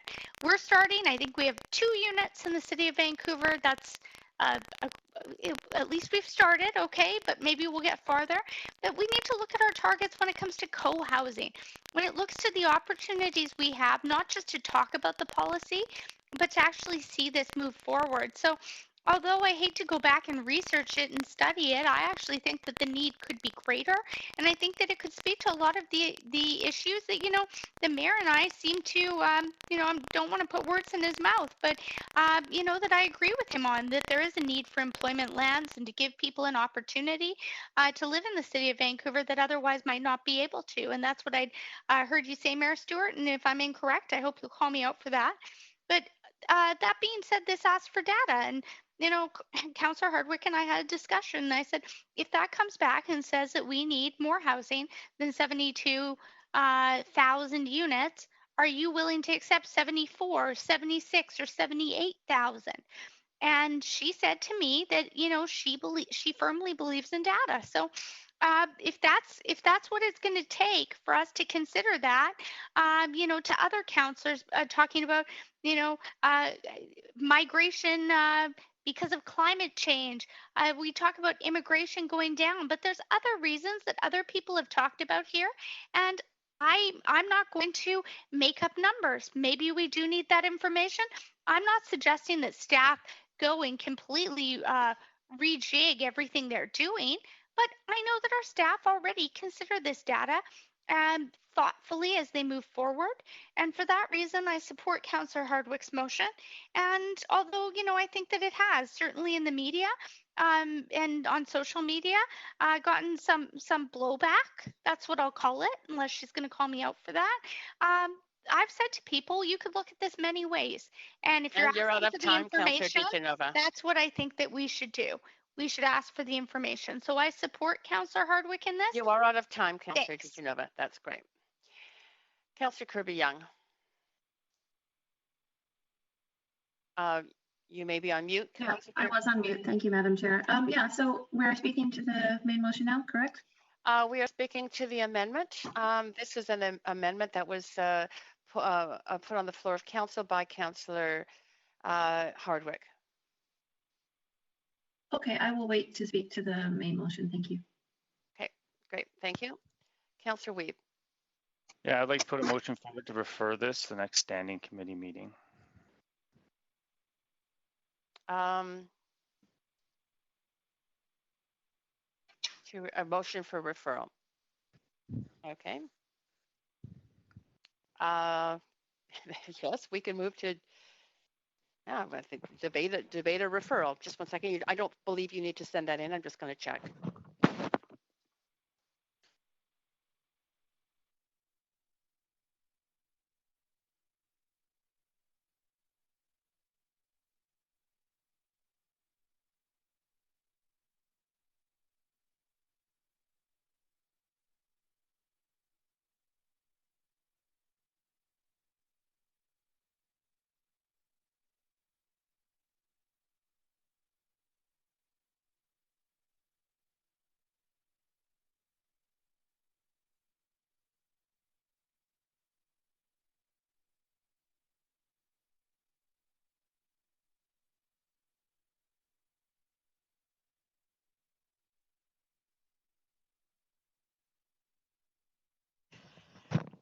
Yeah. Hi, Council. Councillor Wiebe, because we're in the middle of debating a motion, if you could send that as a referral motion in, a motion to refer, and you should specify the date or the Next standing committee meeting. Okay, if you can you send that in? Yeah. Thank you. So meanwhile, I'm going to move us. Yes. Councillor, may I just quickly ask a point of parliamentary procedure? This is Councillor Bly. Yes. I'm just curious. Are we? I just want to check and make sure. So what we're doing right now is we're debating this amendment to the motion. And is Councillor Wiebe moving the amendment and the motion to the next meeting? Because we haven't actually adopted this amendment. So I'm just not clear what we would be moving exactly. If that was passed at this time, it would be the original motion, and we'd have to start from scratch in terms of any amendments because the amendment. Got it. Yeah. Thanks for the clarification. Chair Carr, can I just confirm for council? Yes. We would Go ahead. we would need to vote on the amendment first before the referral. Okay. That's what I was, okay, great. Okay, well then, given that, Councillor Wiebe, submit your referral, and I'm just going to proceed with the Q1 that we are in right now, which is the amendment Q that is the substantive amendment put forward by Councillor Hardwick. Councillor Wiebe, do you have anything to say on that? Yeah, there's a couple components of it. I really like the idea of us moving this direction. I think it's great to get this information. Just some of the stuff about currently anticipated projects and some of the early planning stage components. I would like to get a little more information, and I think that it would have been nice with the complexity of some of these components to have gotten it earlier in the day.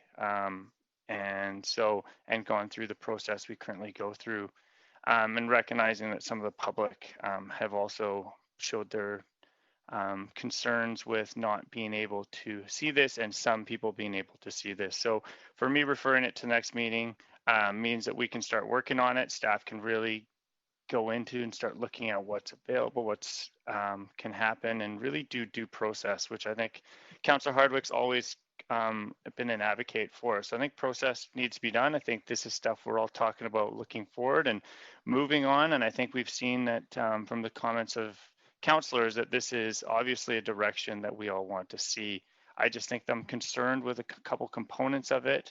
I'm concerned with the process. And I also think that this is obviously the way it has come to the table has made this a strenuous process when we have a lot of people waiting and speakers waiting to speak on other motions. And I think that 2 weeks to get more information on this is fair for any councillor that wants to have information to make a decision on some really critical information and the data we want to make good decisions. And so for me to have the data to make good decisions on this is for it to be referred to the next meeting. So I will be supportive of the amendment, and then I will be moving for a referral. Thank you, Councillor Wiebe. Councillor Dominato to the amendment. Thanks, Madam Chair, and appreciate we're speaking to the amendments moved by Councillor Hardwick, correct? Because I just heard Councillor Wiebe speaking to the referral. So could you just confirm that? He was, I think, yes, Councillor Dominato. He was speaking to the actual amendment. He was on the queue to do that and did direct comments to that. He also did indicate his intent to move a referral, but the process is that we have to vote on the amendment on the floor right now before any referral. Point of parliamentary procedure. Thank you for clarifying that. Yeah. Yes, Councillor DiGenova. Thanks Point so of much. Parliamentary procedure. Are you ready for me to? Yes, go ahead. Okay, sorry. I just thought maybe I interrupted. I was wondering, Chair Carr, if you'd indulge me by telling me, because I can't find it in the procedure bylaw, what there is to say that this can't be referred with the amendment. Councillor Wiebe just spoke about wanting more information if we defeat something or vote for it. I mean, if we vote for it, it can be taken out. If it's defeated, I don't know about bringing it back. That's a whole other part of the procedure bylaw. Forgive me. I'm just wondering, is there a reason we couldn't refer this right now as it is and then get that information before voting on this amendment? I believe that we are in the process of considering an amendment, so we have to deal with that matter because that is the matter on the floor. Then we can deal. Could you check with the clerk for me if we could check. do a referral? I did, and she was the one that advised me that we should finish this amendment. So we cannot refer something over with an amendment on the floor. That's good to know. Thank you. Okay, Councillor Dominato, are you? Thanks, Madam Chair. Yeah, I'm happy to just speak briefly to the amendment on the floor. Appreciate the reconsideration and revisions that were made. They're clearly still in line with the original draft, and I think we've seen this on a number of occasions from a number of councillors where there's had to be amendments made on the floor. I want to comment to the fact that there's been a lot of questions raised and concerns raised about looking at the housing strategy. And Dr. Yan was really articulate in reflecting my experience with strategies is that they need refreshes. And and often when I was working on strategies, we didn't do 10-year strategies because the challenge is things can change so much in 10 years. So we tend to do 3 to 5 years, and even that in this day and age can be too long in many ways. But I think that one of the things I did learn in strategy development is that you have a starting point with data, and over time the landscape can change. And with a solid strategy, of course, you want to set broad goals about what you want to achieve. You want to set the objectives of how you're going to get there, and you want to have metrics because you want to measure success. And you're going to have outputs out of the strategy, and you're going to have outcomes, and you really want to know, are you achieving those outcomes? And one of the ways you measure success is through performance indicators. And but at the end of the day, policy work is always informed by data or research or evidence. There's lots of different ways of looking at it. There's qualitative data, there's quantitative data, and we can't dismiss qualitative data in these conversations because people's lived experience of housing is also important to a conversation. So I actually look forward to, and hopefully that will be, I'm not making amendments today, but I think when we look at data, and I appreciate that that's part of what this calls for, is more information, especially since times have changed. We're in a whole new world with the pandemic. I think we're going to continue to be in a whole new world. I really appreciate that, but I think we have to pay attention to both quantitative and qualitative data because that is part of modern research today. And but I do think that strategies are not static. They should not be. And I worked with a woman, and it was always, we always talked about, policies are great, but you got to translate policies into action. And so having a policy on the shelf or a strategy on the shelf, it is great, and it helps guide our work, and it's important. But you also want to translate things to action as well, and it needs to be informed. And we need to understand what our needs are. We need to know what the changes are in the landscape, both internally and externally around us. And so I appreciate that we're doing sort of an information gathering, which I feel like a bit of a data geek right now myself. But I ran because I was concerned about having the right supply of housing. And someone spoke about this earlier, Ms. Lomas, about the fact that she was watching her friends move away and couldn't afford to live in the city. They couldn't find the type of housing they were looking for.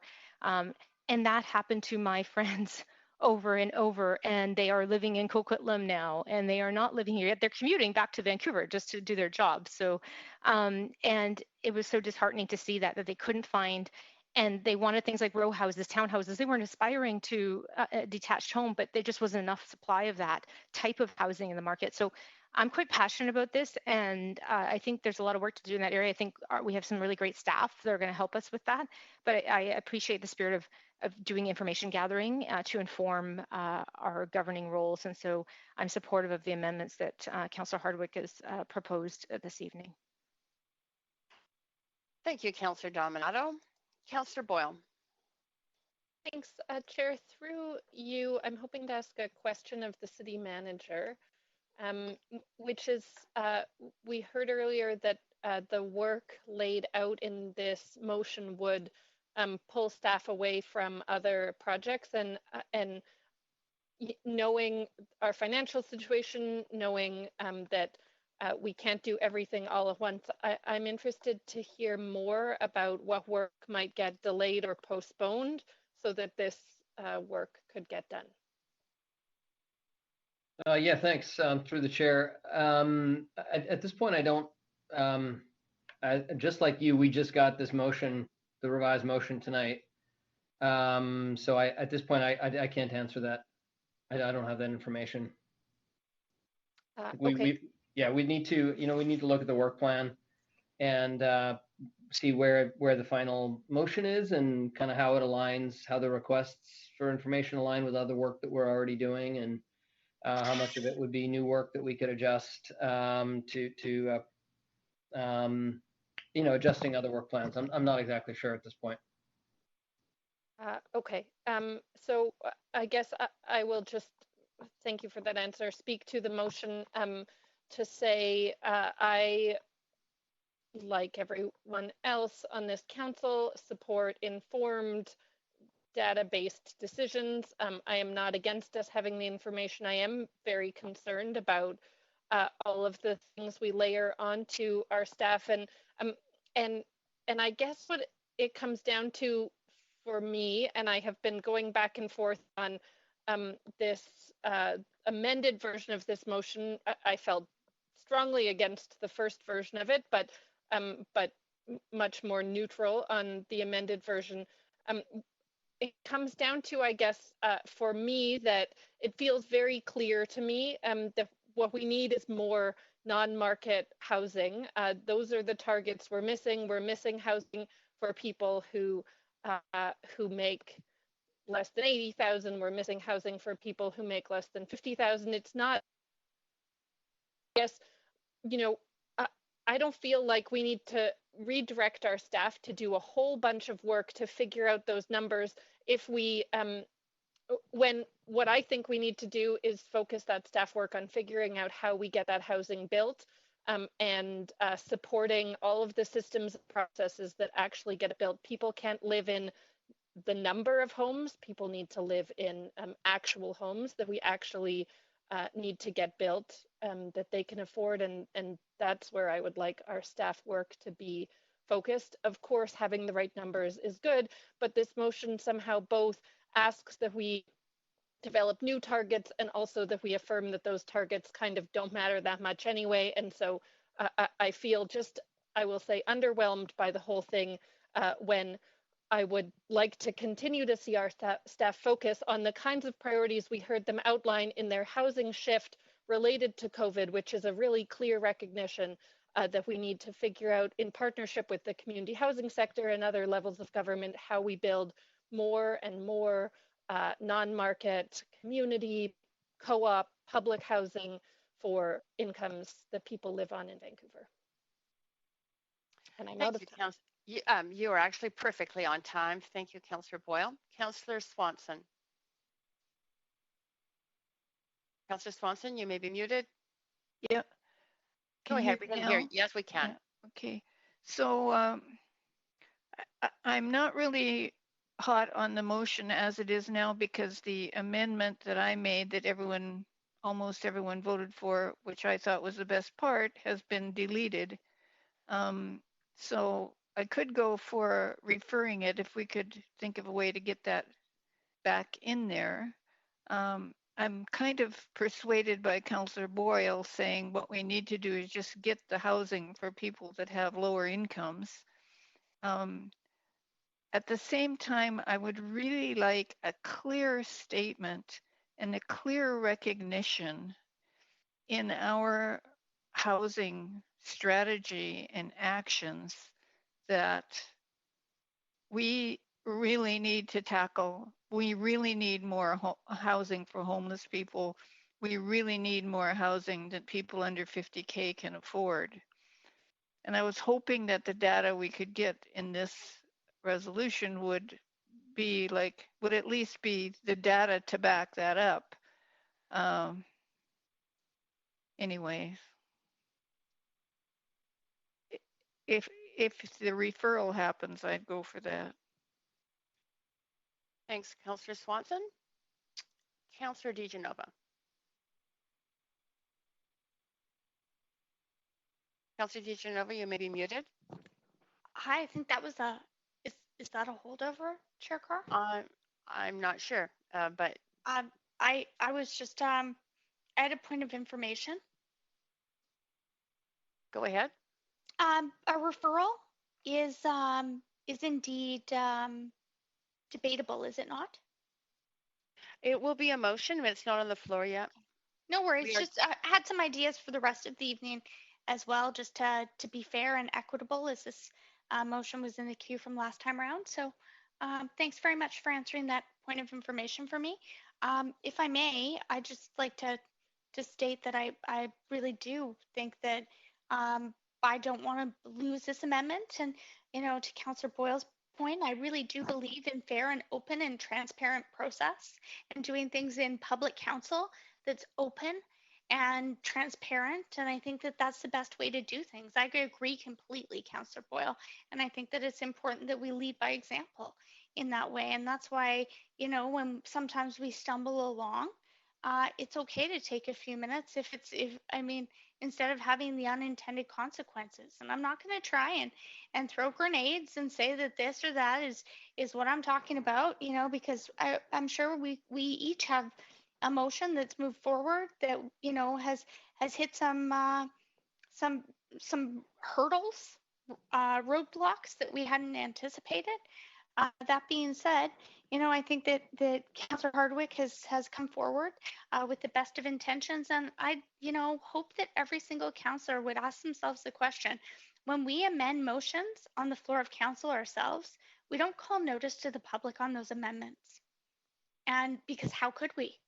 And if we were, then it would be a week here, a week there. I don't know. That might give the city manager a little more time to carry out some of this stuff. But I just wanted to state that because I think that there's a reason that we have this process.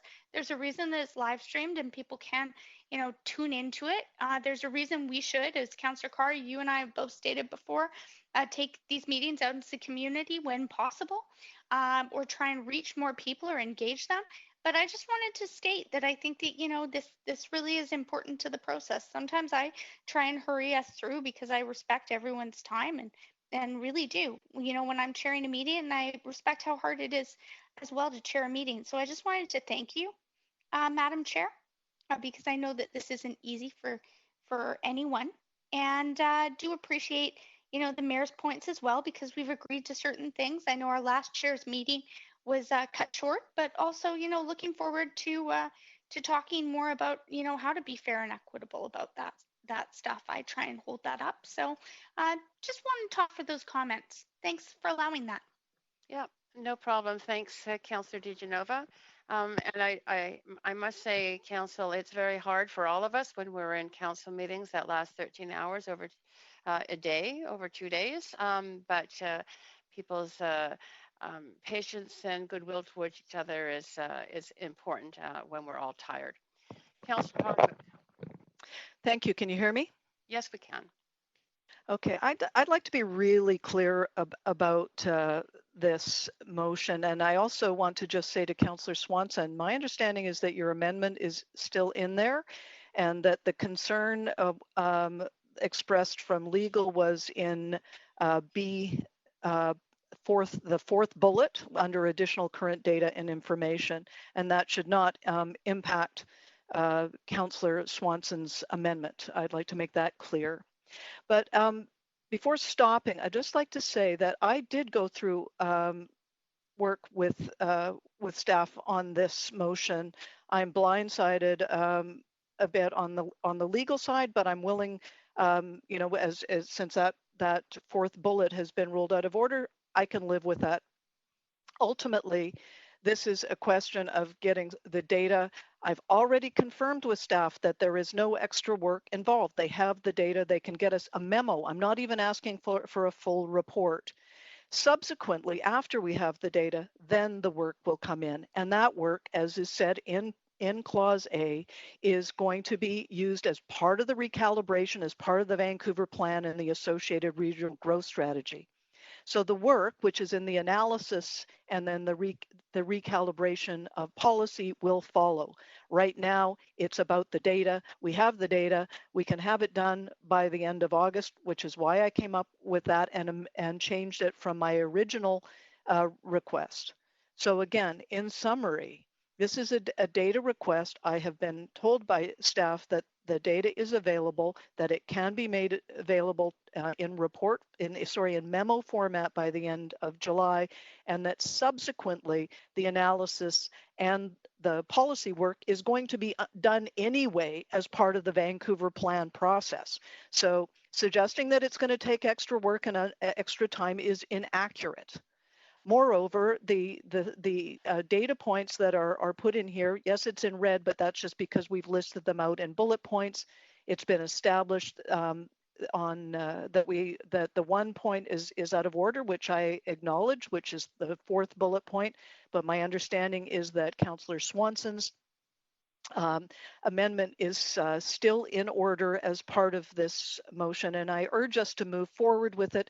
There is no reason to refer this. I have shared this. It's really a question of staff coming back with the data that they already have in a memo, which they've already, at least in conversation, agreed to do. So I urge you to pass this motion as amended, including Councillor Swanson's amendment, and let's get the data and let's move on with our evening.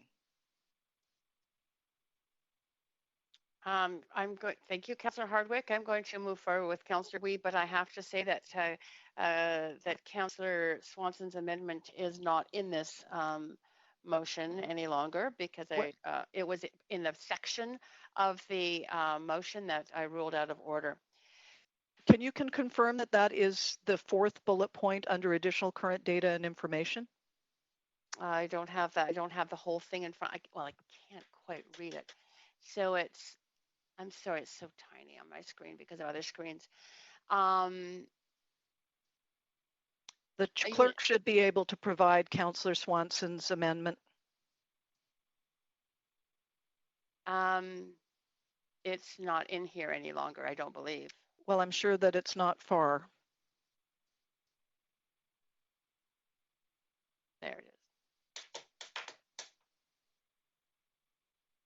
And the reason it's included in a section of the motion that had to do specifically with preliminary development and rezoning projects in a preliminary planning stage. It was not, her amendment could have, I guess, happened on some, to do with other kinds of data, but because it was specifically. Could we not leave it alone? No. Could we not eliminate the preliminary planning stage as you've suggested and just leave her amendment in that bullet point? Not at this point, because at this point that is being ruled out of order by myself, that whole section. Somebody would have to bring back to the floor of council an amendment to put that language back in without including preliminary planning stages or anticipated, because that is what law has said is not information we can publicly divulge. Well, I am quite prepared to make that amendment because I'm quite prepared to take the part out that, as you've suggested, that is that law don't like. But I think we can keep Councillor Swanson's amendment in there, and move this forward. There's really no reason to delay. You're out of time right now, Councillor Hardwick. I have two other people on the speakers list. If you want to forward an amendment to this amendment, which is your amendment, you are absolutely free to do that. But I'm going to, you are out of time, so I'm going to move on to Councillor Wiebe at this point.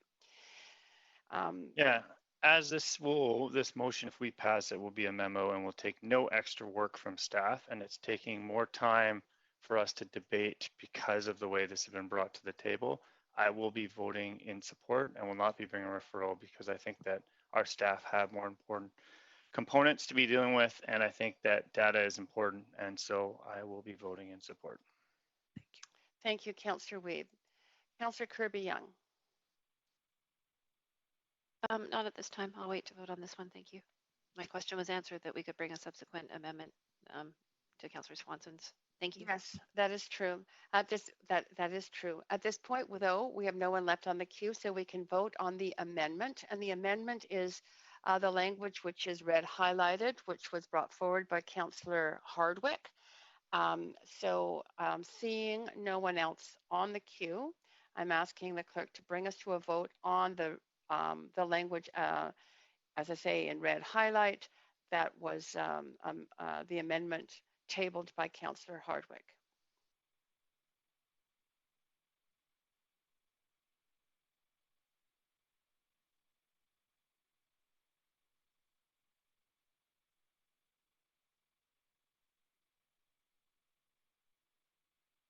Mayor Stewart, Councillor Wiebe, Councillor Dominato, you have not yet voted.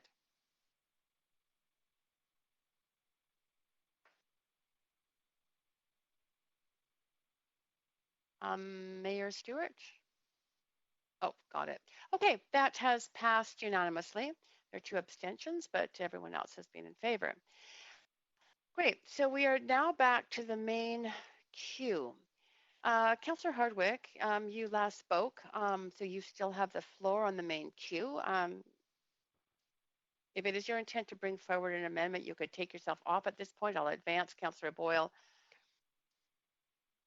Unless you have, I had heard your intent to table another amendment. Councillor Hardwick? You can, there's a lot of people to speak to this, so you can. I just trying to buy a little bit of time to get the amendment, but the intent is to reinsert Councillor Swanson's amendment. And yes, so you have, just need a few minutes. Okay, you have 5 other councillors on the list. If you just add yourself to the end. Point of privilege. Yes, go ahead, Councillor DiGenova. Thanks so much. Maybe during my point of privilege, Councillor Hardwick will come together with this, but I was just wondering, I'm noting that it's 8:40. I wanted to let you know that I might not be able to stay past 10, Chair Carr. So that being said, and this would be you indulging me in a point of parliamentary procedure. Could you let me know if any speakers have withdrawn or how many items we have that have speakers to them? And is it possible to hear from speakers?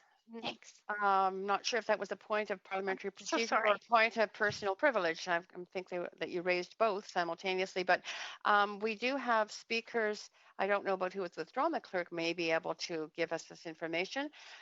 Following this item, we have 1, 2, 3, 4 more items.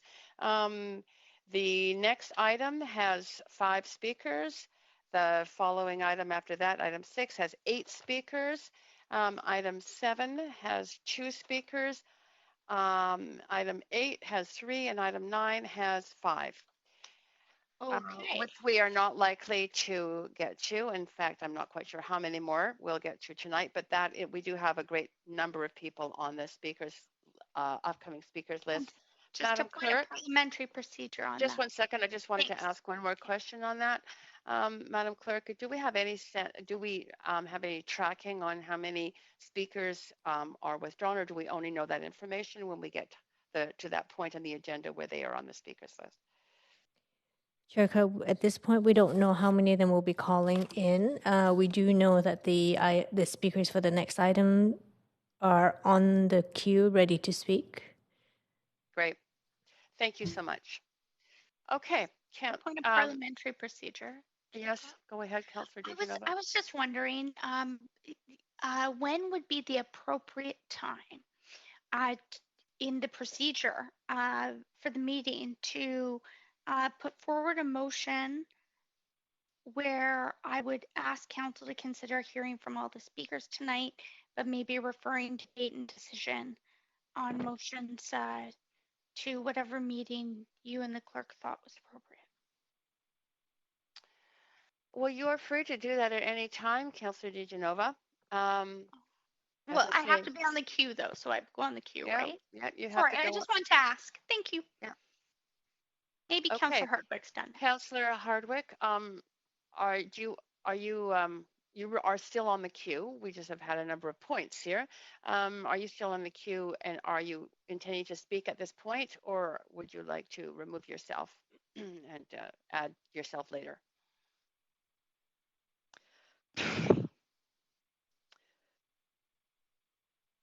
Councillor Hardwick? Sorry, I've been trying to remove myself from the queue. Fine, I can do that for you. No Thank problem. You. Councillor Swanson, you are up next. I sent an amendment. Okay.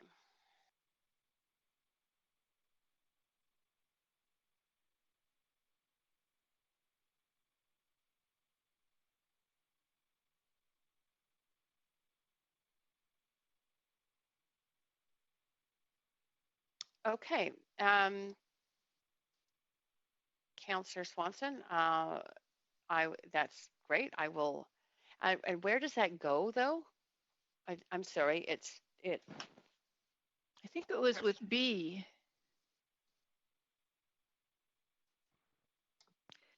It's bullet point 4 of B in the second group under additional current and information. additional current data and information. Okay, so I don't see it in, oh, there, okay.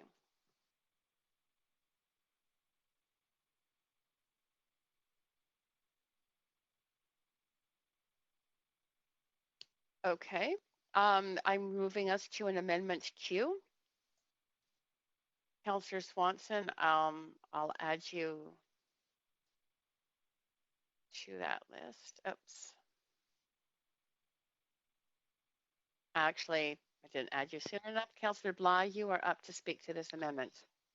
I'll put myself back on the queue after Councillor Swanson with the intent to simply call the question on this Great, amendment. thank you. Thank you. Councillor Swanson, did you want Yeah, to? I already spoke in favor of this. This is just to get rid of the part that made it out of order. Great, thank you. Councillor Bly? I'd like to call the question in, on the amendment. Great. That's, I'm just going to ask for a yay and nay vote on this. All those in favor of calling the question, say aye. Aye. Aye. Aye. Any opposed, say nay.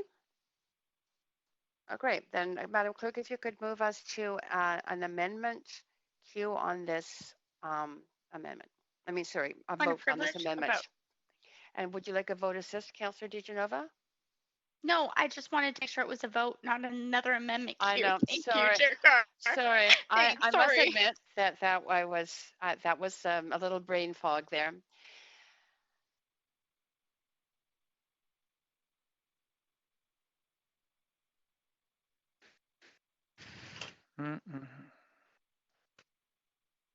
Okay, that has passed unanimously. One abstention, but the rest, all 10 in favor. So thank you. Moving back to the queue. I am moving back us back to the main queue. Councillor Swanson, do you have anything else on the main queue? Just I would support this motion now. I think it's important for us to get this info. I believe what Councillor Hardwick said about staff saying it wouldn't be a huge deal. And I hope we can get it and move forward with actually trying to build the right supply and not so much expensive housing. Thanks, Councillor Swanson. Councillor Dominato. Councillor Dominato, you may be muted. Sorry, I'm sure that was a holdover. Okay, no problem. Councillor Bly. And you may be muted, Councillor Bly. I don't have further comments on this motion after hearing Councillor Wiebes' withdrawal of the referral. I hate to be so bold, but I wonder if we ought to just be calling the question to move ahead on this item. We've been debating it for about 2.5 hours. I can't imagine. So I'd like to call the question. Okay, the question has been called. Councillors, I'm going to again ask for yeas and nays. All those in favor of Yay. Yay. Yay. Any opposed? Say nay. Okay, the question has been called. Madam Clerk, if you could move us to a vote, and this would be on the amended version of the motion.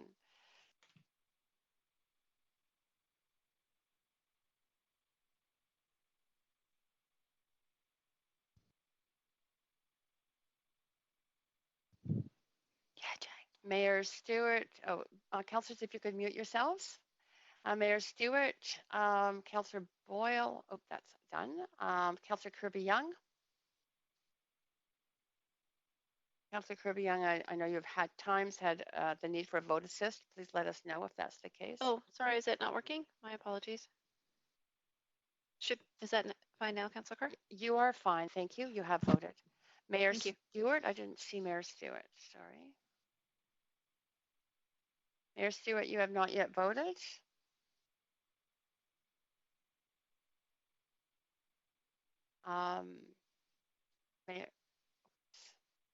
The votes all disappeared, Madam Clerk. Okay. Sorry, I'm Chair Carr, sorry. that was my error in pushing the wrong button. I was trying to get a hold of the mayor. So apologies that the council will have to vote again. Okay, so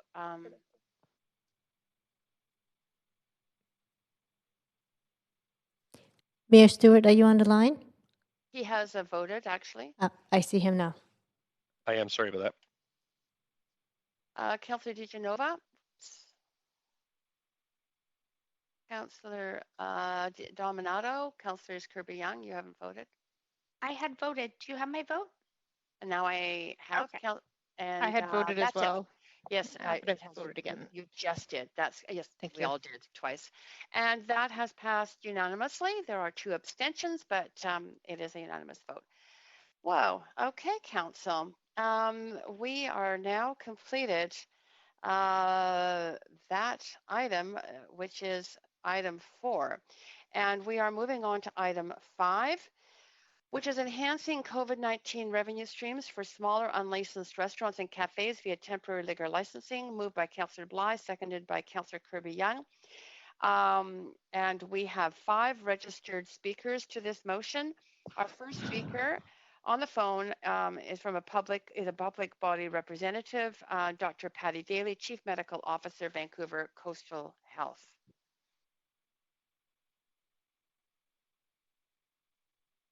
Thank you. Can you hear me? Yes, we can, and thank you for your patience. Thank you. Thank you, Madam Chair, Mayor and Council.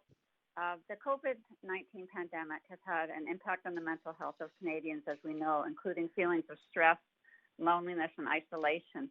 And as a result, evidence shows that 25% of Canadian adults are now drinking more alcohol, which is particularly concerning here in BC, where we have the highest per capita alcohol consumption rate in Canada, 15% higher than the Canadian average, and a significant binge drinking culture. Public health leaders in BC have identified this increase in alcohol consumption as one of the most serious negative unintended consequences of the COVID pandemic response. Also, alcohol has recently passed tobacco and other drug overdoses as the most common cause of preventable hospitalizations in the province. In fact, BC ranks number 1 among Canadian provinces in its rate of hospitalization for alcohol misuse, nearly 50% higher than the Canadian rate. The availability of alcohol is the single most important risk factor for alcohol-related harm. And unfortunately, as BC has expanded access to alcohol with the recent modernization of its liquor laws, consumption has increased faster here than in other provinces. Research from the University of Victoria indicates there is a direct correlation between the number of retail outlets selling alcohol and establishments serving alcohol and alcohol-related hospitalizations and deaths. And Vancouver data from the My Health, My Community survey found that those living further away from liquor stores and establishments with liquor licenses had 40 to 45% lower odds of binge drinking than those living closer. So we know from this data that any increase in density of establishments is likely to lead to an increase in binge drinking and associated harm. Now, the commitment of Vancouver City Council to the health and well-being of our citizens, particularly those most vulnerable, has meant that you have taken a more judicious approach to liquor reform than other places. But unfortunately, actually the 3 motions before Council today, B1, B2, and B3, while I know they were brought forward in the spirit of supporting the business sectors negatively impacted by COVID-19, will increase the number of businesses with liquor licenses and permit consumption of alcohol in many more public spaces. And these will result in more alcohol-related harms. And I'm particularly concerned about the impact these motions will have on our hospitals and healthcare facilities in Vancouver.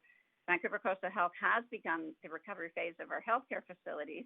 We're starting to catch up on thousands of elective surgeries that were postponed, bring patients back to our emergency departments and ambulatory clinics, but we must maintain capacity for COVID-19 cases and ensure physical distancing for our patients and staff. And this is very challenging, particularly in emergency departments where we don't control the number of patients who require urgent care.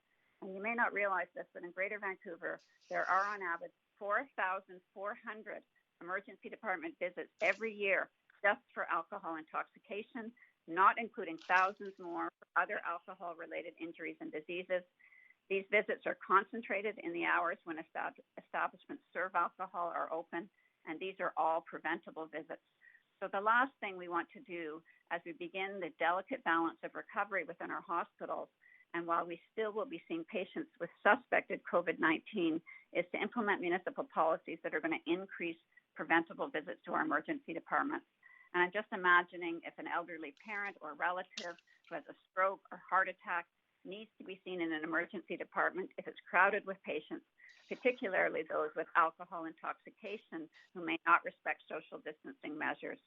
So while I applaud the commitment of City Council to support local businesses in their recovery efforts, which I support as well, I urge Council not to pass motions that may adversely impact the single most important sector to our population as we proceed in our recovery and prepare for future cases of COVID-19, and that is our healthcare sector. Thank you. Thank you so much, Dr. Daly. You do have questions. Councillor DiGenova, you're first. Thanks very much, and thanks for waiting, Dr. Daly. I'm sure you're having very long days right now, so thank you for making the time to speak with Council and speak to Council today. My question specifically is also around your listing statistics, and really appreciate the data and the information. But right now, as we're talking about this, and this motion is framed as we look towards recovery from COVID-19, but right now we're still in that. We're not sure quite what this is going to mean for, social distancing in the future. There's no immunization at this point in time. I wanted to ask you, do you think that contributes to stress? So in the best of times, these are the statistics that you're stating. But now, we do know that alcohol consumption, as you just said, is up during COVID specifically. But do you feel that sort of the stress and anxiety that may create or may cause that increase in drinking will continue to go up? Do you have any concerns if it's more readily or widely available, and specifically to this motion? Yes, absolutely. That's my major concern, that we know, and we've been very worried about this from the start, that social isolation, the fear of COVID-19, the fact that people can't visit family is contributing to, and this is very recent research data, that we've seen a significant increase in consumption of alcohol.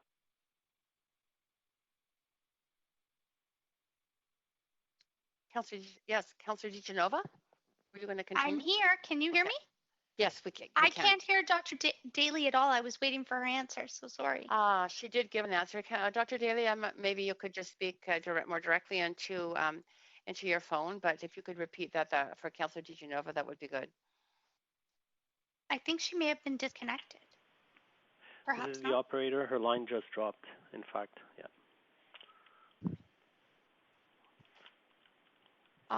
Okay, and if you could tell us what the protocol is here, does she have to call back in, or do you call her? Yes.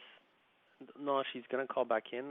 There is a line at the moment. We're just gonna check. It might be her. Okay. I think I was at I think my clock's been running a little bit over while we've been waiting there. Chair Carr, hope you'll indulge me a little bit for that answer. Okay. Thanks.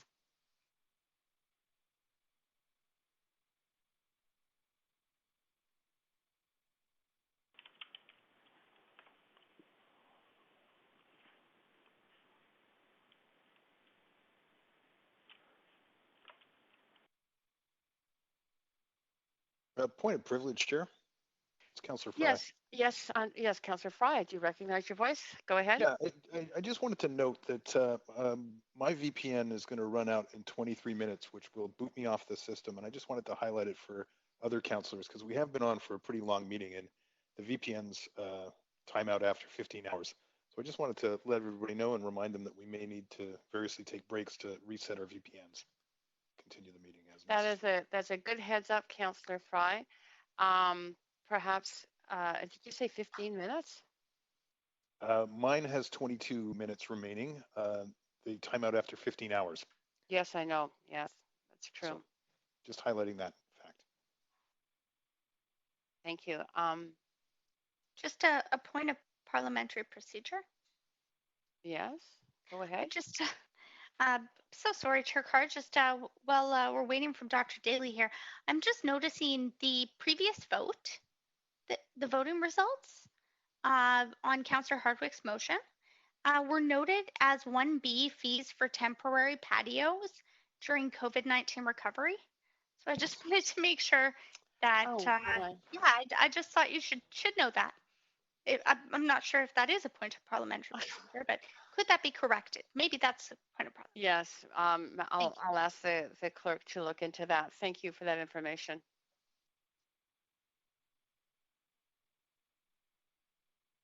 And Madam City Clerk, if you can advise as to the status of getting Dr. Daly back on the line.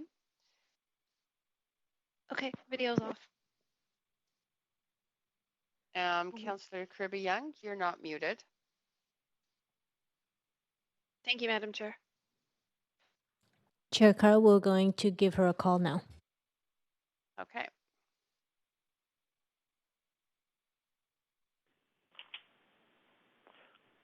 Dr. Daly, your line is unmuted. You can go ahead. Hello?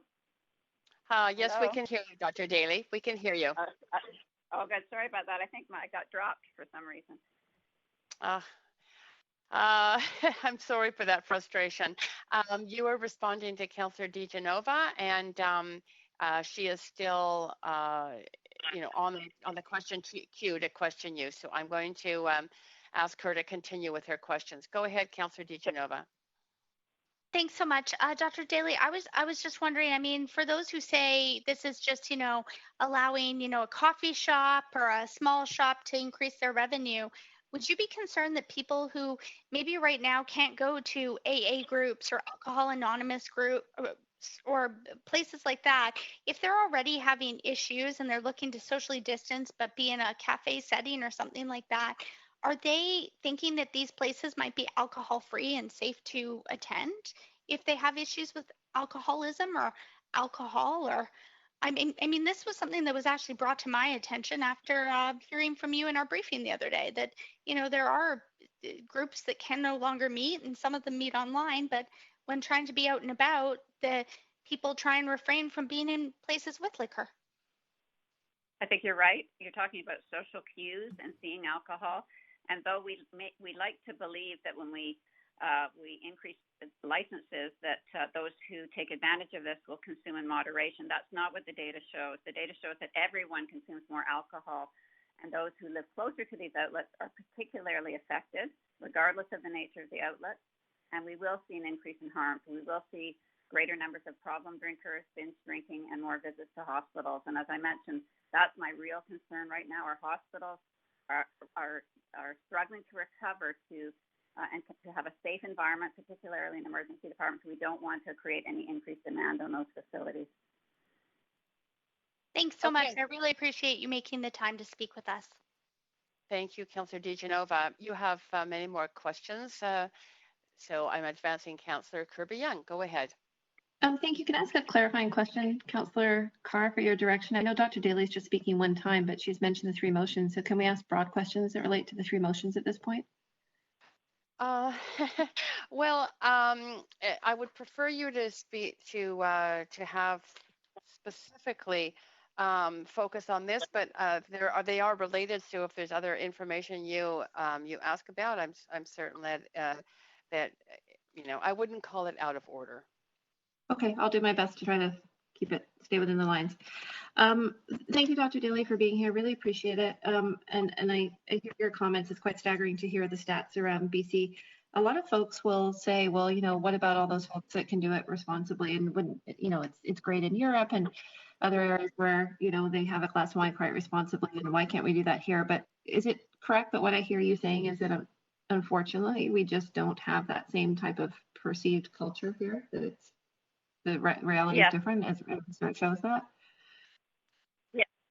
For example, people often compare us to Quebec, where they seem to have somewhat more liberal laws. Well, the hospitalization rates for alcohol are half of those of BC and Quebec. We just have a more binge drinking culture, and you can't, much as we would like to, and the majority of adults do consume alcohol, and the majority don't consume it in a problematic way, but we have a significant percentage of the population that does. We have a binge drinking culture, and we can't change that overnight, much as we would like to. So we do have to be very judicious how we expand access. Okay, and speaking of judicious, so we do have these different motions, and I know one, for example, calls for a full and wide opening of all parks and beaches right away. But and while you would prefer to see any expansion of alcohol for all of the research and citation you've seen, would it be fair to say that at least the approach that the park board has already taken, the work they've already done, in a very thoughtful, slow pilot that can be informed by learning and adjustment, particularly looking at health harms done well in conjunction with VPD in a measured way would be a preferable approach? Yes. So yes, we did support that when it previously came forward. I think you do need to pilot it. It would be very hard to put the genie back in the bottle if you open this up for all parks and beaches. Pilot it. And of course, we do want to support, as you say, that percentage of the population that would like access, to do it in a way where we can measure if there are harms, adjust before we make a broader decision. Okay, and in terms of alcohol generally, with all the work that's been done, I think to the kind of Herculean efforts by Dr. Bonnie Henry and yourself and our health professionals around trying to sort of support this culture and sort of way of being of this new normal and having people physical distance and all of that. Do you worry that some of that good work will be undone if people are encouraged to gather and that they'll forget to physically distance and the groups will be larger than they're anticipating supposed to be or outside of their bubbles? Do you think that, particularly given those concerns at this moment in time of the pandemic? Yes, so we do not want to undo all the really good work. It's not just public health. The people of Vancouver, the citizens, have really flattened the curve. But we've seen from other jurisdictions that when people, especially young people, return to gathering with alcohol, they do not then follow those social distancing recommendations, and there have been outbreaks of COVID-19. So this is a particular concern that alcohol might fuel this. Because we know that people will be under the influence or less likely to follow those guidelines. Okay, thanks, Dr. Daly. Appreciate your time. I think that's my time as well. Yes, it is. Thank you, Councillor Kirby-Young. Councillor Dominato. Thanks, Madam Chair, and thanks, Dr. Daly, for joining us again. Appreciate your perspective. I certainly share some of your concerns. And I wanted to ask you, so we're dealing specifically with the motion today around the limited food service designation. I seem to recall you mentioned before, and I don't want to put words in your mouth, I want you to confirm this, is that if you had a preference of if we were to open up more opportunities to have alcoholic beverages, would it be in a space where you have people serving it right and it's a little bit more controlled versus sort of open-ended, you take your beverages out to the beach? And do you have a preference one way or the other? I can't remember I thought you spoke on that the other day. I think I was speaking about retail outlets, government controlled versus private, where we know that where there's better training in government liquor outlets, for example, they're less likely to sell alcohol to young people. Certainly, there are benefits for the programs that train servers on observing people may have consumed too much alcohol. There are benefits, but even despite that, our data from the University of Victoria is that the number of seats for liquor consumption, the number of outlets that serve alcohol, as you increase those, even with all that training, you are going to increase harms. But I think your point is well taken that, and I think the Vancouver Police could speak to this, that in public places where there's no servers controlling the access to alcohol, they have significant concerns with that for the public consumption of alcohol. But even the increase in, although it's well-meaning, and by the way, I do support innovative ways of trying to help the retail sector get back up and running.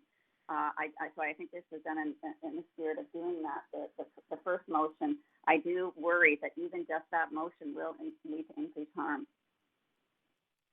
Okay. And then I thank you. I appreciate that. I was trying to get a sense because there's 3 of them. My second question is just speaking to the subject of pilots has come up. I think it was largely around centering on the context of beaches and things like that. And I think that's work that the park board is already looking at. But if there was a desire on the council, in particular around this motion, to look at something like this, what if there was some stipulation in the motion around pilot as well as cap on licenses? Because I appreciate what you're saying is the greater expansion, more access, and we already have a lot of places where you can, go and enjoy a beverage or take one out or have it delivered now. I'm just wondering what your thoughts are on that in terms of both a pilot component as well as a cap on licenses. Well, I think previously when council has looked at their modifying bylaws around liquor in Vancouver, they've kept to the goal of not increasing the number of seats, licenses seats for liquor consumption. They may move them around because there's some problem neighborhoods in Vancouver that we've talked about, the Granville Entertainment District, other neighborhoods. That not increase the total number of seats. Now I know because I was listening to the previous motions and I support this, all your motions, now that restaurants that may serve liquor have got to reduce the number of patrons, you're trying to find ways that they can get back up to their normal volumes because it's otherwise not viable for them. And that includes people consuming alcohol.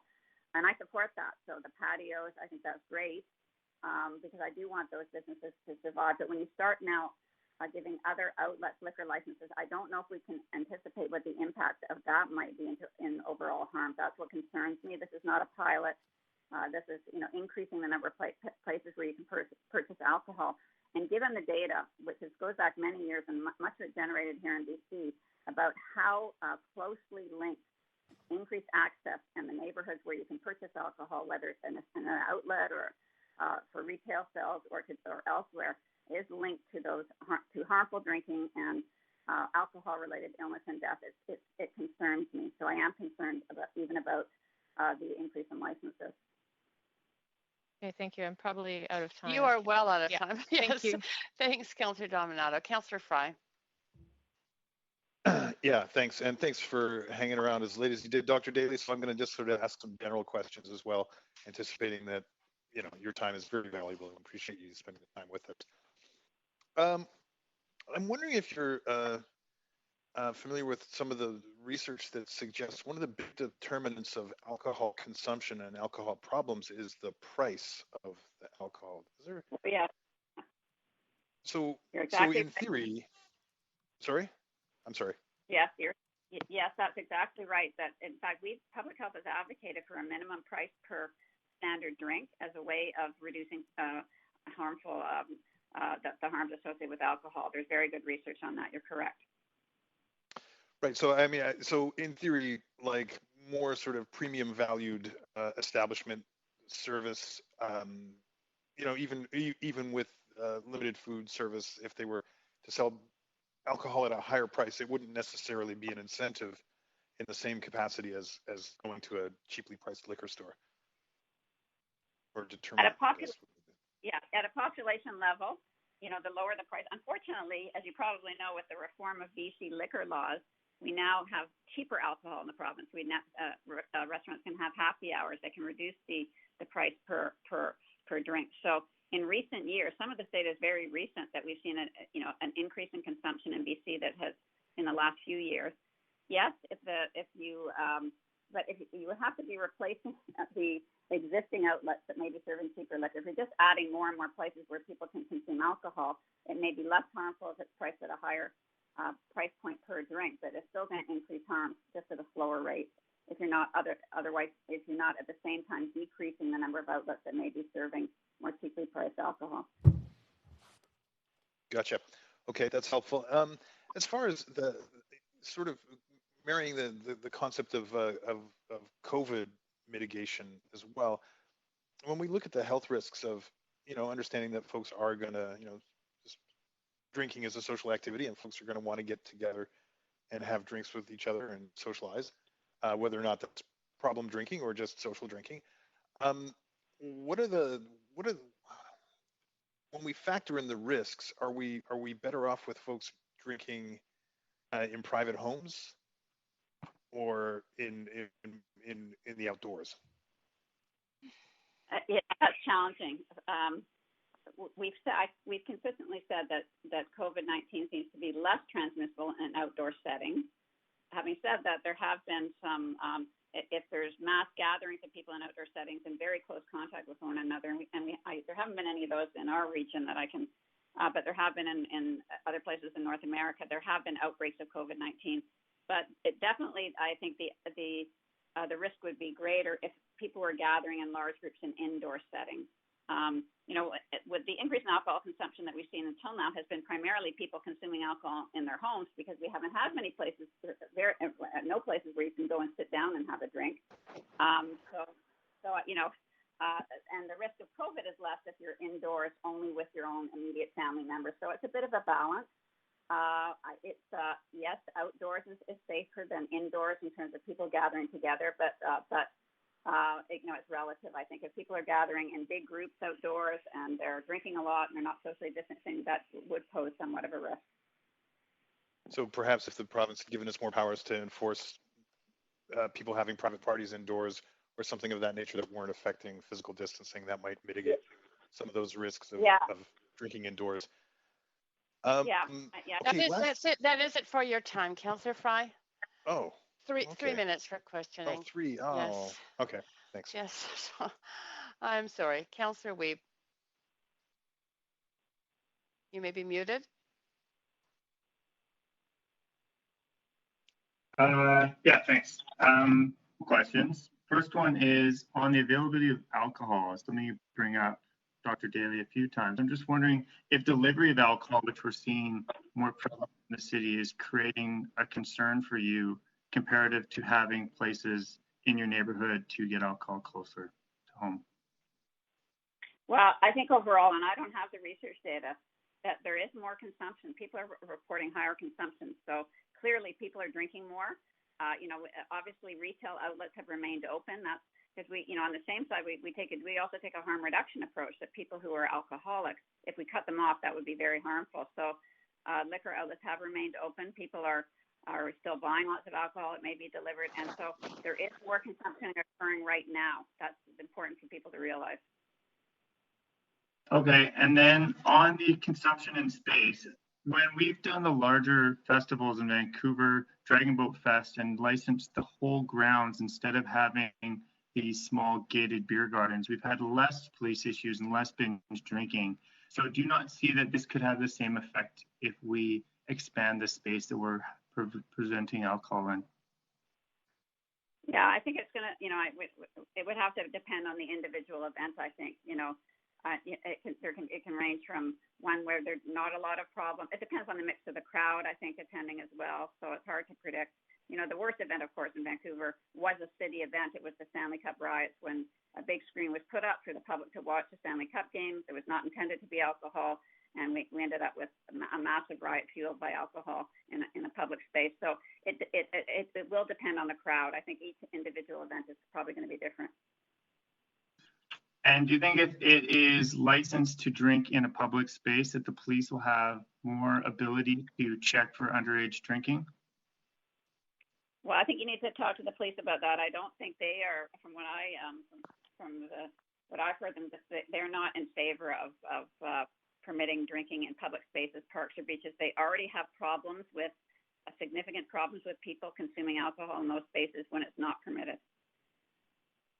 You don't think if it was monitored and there's certain areas that you could and couldn't, it could be better enforced? Well, I do think that, I think you're getting to it depends on the nature of the event, the type of space. This is why the pilot in parks and beaches that would appeal to, designed to appeal to a certain segment of the population were better than an event where you might get a lot of young people who are at higher risk of binge drinking, for example. Okay, thank you. Great. Thanks, Councillor Wiebe. And finally, Councillor Swanson. Yeah, I have 2 questions. First, do you see any inconsistency in saying that we need to restrict alcohol, but at the same time saying we need safe supply of drugs? No, if we get back to our 4 pillars approach to all substance use, the 4 pillars are prevention, harm reduction, treatment, and enforcement. Harm reduction is the safe supply of drugs. It's why we kept alcohol outlets open so that people who are alcoholics wouldn't go into withdrawal. What we're talking about now is prevention. When it comes, whether it's opioids or whether it's alcohol, we in public health also want to prevent people from developing harms associated with these substances. So we're trying to prevent more people problem drinking, and that's access to alcohol is one of the ways we can do that. So it's a balance. If we have an alcoholic who we're putting in isolation because they have COVID, we will give them alcohol if they're an alcoholic so they don't go into withdrawal. Okay, thanks. And the other one is we just passed these emergency motions to allow people restaurants and stuff that already have liquor licenses to expand outside. But I'm thinking that we're not really giving them extra seats because they have to physically distance, so they'll still have less seats than they normally would. So if we allow establishments that don't sell booze now to sell it, could we be saying that we actually aren't increasing the number because the existing outlets have decreased their number because of physically distancing? Do you think this is, or is this just too contrived to justify it? I think what you're saying there, it's possible. I mean, I support existing outlets trying to get back to their normal level of patrons, like by going to patios, because their business model, they already serve alcohol, they've got licenses, they're allowed to do it. They're not going to survive if we don't allow that. And it may be true that they're not going to get back to the number of seats they had before, in which case, if you did give some of these smaller restaurant licenses overall, you may not increase the number, but I think you'd have to be very cautious as you did that. You'd have to be monitoring this if you approve the patios and as you thought about other places. So, certainly there's some logic there, yes. I know I used to sling beer and I got a lot of pressure from my boss to overserve. I think that's another factor. Yeah. That's I not think, a question though.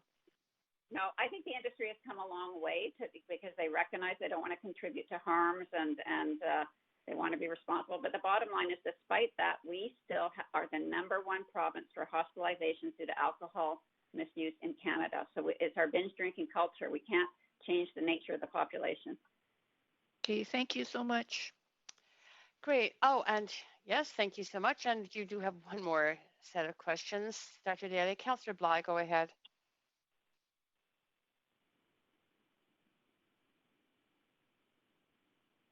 Councillor Bly, you're probably muted. Oh, sorry, I was. Thank you very much. So Dr. Daly, thank you so much for being here. I just wanted to ask you one question as it pertains to a amendment that I plan to move. And so you would not necessarily have had a chance to take a look at it to reflect in your comments, but what it's asking staff to do is work with the provincial LCRB to balance and consider this motion in the best interest of small business as well as public health and all of the other, what I would imagine, filters that they went through in order to grant food primary restaurants and businesses the opportunity to sell liquor with takeout during this COVID pandemic. So I wonder if that gives you peace of mind. It's a piece of the motion that you may not have seen yet. I just wonder if you can comment. Well, I would notice that the decision to allow them to sell alcohol, we're now in a situation where people are consuming more. So we've identified in public health that we're very concerned actually about the increase in alcohol consumption that has occurred over the last few weeks. And we've identified that as a negative consequence that we want to monitor. So if that filter were in place, the advice from public health might be, don't do this. We're seeing increased drinking. We need to curtail this now. Okay, okay. Thanks very much for your feedback, and thanks so much for waiting and speaking at this late hour. That's great. Thank you, Councillor Bly, and thank you so much, Dr. Daly. Indeed, I think we all very much appreciate your patience in hanging in there on the speaker's queue, and for all your work. Great. Our second speaker to this item is Deputy Chief Howard Chow. Good evening, Mayor and Council and Chair Carr. Really, can you hear me okay? We can hear you just fine. Perfect. Okay, thank you. I'm really, with motion 5, I have no problem with. Really what I'm speaking to is motion 6 and 7, I believe is what it is. So from a policing perspective, here's some of our concerns relative to the latter two motions is in terms of we're seeing the problems now whenever we have with alcohol surrounding fights, assaults, disturbances, noise complaints, underage drinking. If we were to open up again beaches and parks as well as public spaces, which are unregulated, uncontrolled, unmonitored, Then you're going to have the issue surrounding impaired driving. I'll just throw out some numbers at you. Just speaking fatal motor vehicle accidents where alcohol was involved in 2017 in BC, we had 65 fatalities. 2018, we had 51 fatalities, let alone the very serious motor vehicle accidents that take place where, unfortunately, they did not die. Also, whenever we have events or public drinking, we're going to get the complaints on urination. We got issues surrounding vulnerable people, vulnerable women. I know council and city staff supported Good Night Out, and the whole pretense of that is having volunteers out that are going to monitor and ensure those that have, in particular women who have had too much to drink in the entertainment district, are monitored, because there are the predatory people that are out there that go and take advantage of those situations. When we have drinking in public spaces, which is unmonitored, you're not going to have that oversight. Some considerations that we've got, expect that we're going to get the public complaints, because we get them now. I guess it's following the same reason as to why stadiums like Rogers Arena will have certain sections that you can't drink at, because when families go out with their kids, they don't want to be around it. So you're going to get complaints surrounding that. Overconsumption, I know one of the councillors talked about serving it right, and there will not be any mechanism to monitor that if we open up the drinking in that capacity. One of the areas that we noticed was the core city phenomenon, even when we had later bar closings on weekends. And this is something that will only increase with these latter two motions, and that's you're going to have the young people or other individuals that are going to be coming into the city and take advantage of our beaches and parks and public spaces to drink in, because they know they can't do it in their own areas. We're already seeing a challenge. So what I'm talking to you about is something that it's already a difficult challenge for us to manage, with complaints coming out of Olympic Village, with Habitat Island, in beaches and parks. Those are some of the things that we're already dealing with. And I'm sorry, I'm not keeping up with the PowerPoint. I believe we've also got some stats, Rosemary, so it'd be the third slide, if you could flip to that. And just to give you some numbers on this, so Beach Patrol in District 4, which is Southwest Vancouver, so it's just the South Beaches, for a 3-month period involving 8 officers, we had 6,000 liquor warnings in last year and issued 401 tickets. Intoxication in public places for 2019, we had 1,460 calls. That's about 4 a day. When we look at all calls where liquor's involved in public spaces, and this I'm talking about domestics or knife calls, singing too loudly, those sorts of things where we're called, we were dealing with about 6,667 last year, so about 18 calls a day. So we can expect those numbers are going to jump up significantly with this. And you know, like I think this is the issue, and I'm happy to answer any questions on this, is that when we're talking about opening it right up on public spaces, that's where, from a policing perspective, we're going to have issues with. And that's it. That's my presentation. That's great. Well, you do, Chief Chow, you do have some questions. So, Councillor Bly, are you still on the list for that, or was that a holdover? That is a holdover. Okay, no problem. Councillor DiGenova, you go ahead. Thanks so much. Thanks, Deputy Chief Chow, for joining us, especially at such a late hour. I know you're chatting. You're here to speak with us about all 3 of the motions, and you had mentioned concerns with 6 and 7.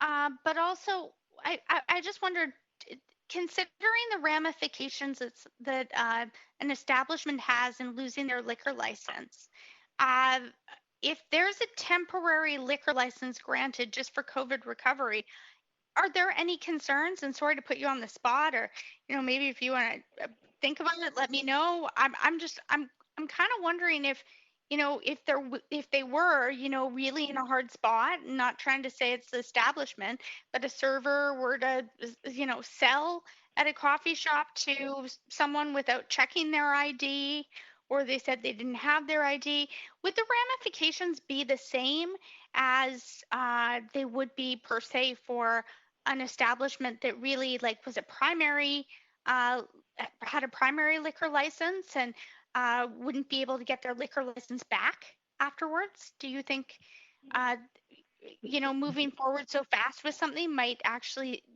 see those kind of issues that maybe establishments might not understand or know about? I mean, they may not know about all the rules and regulations because they're not used to dealing with selling liquor, but overall, the impact or the significance of non-compliance would be the same. And by and large, most restaurant owners, most liquor license premises are very well managed, well run.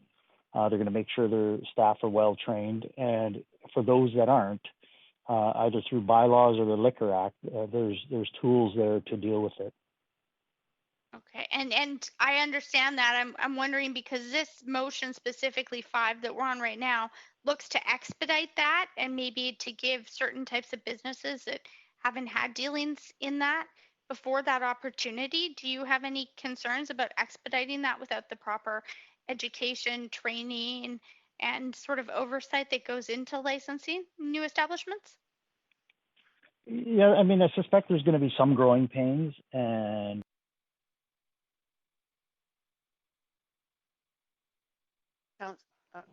that is not me. I'm Deputy still here. Chief Chen.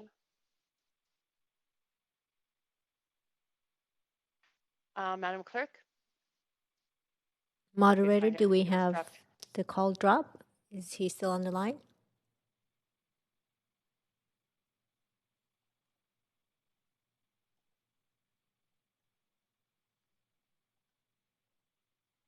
I believe I was at a minute 18 there. Chair Carr, it's our Stewart here.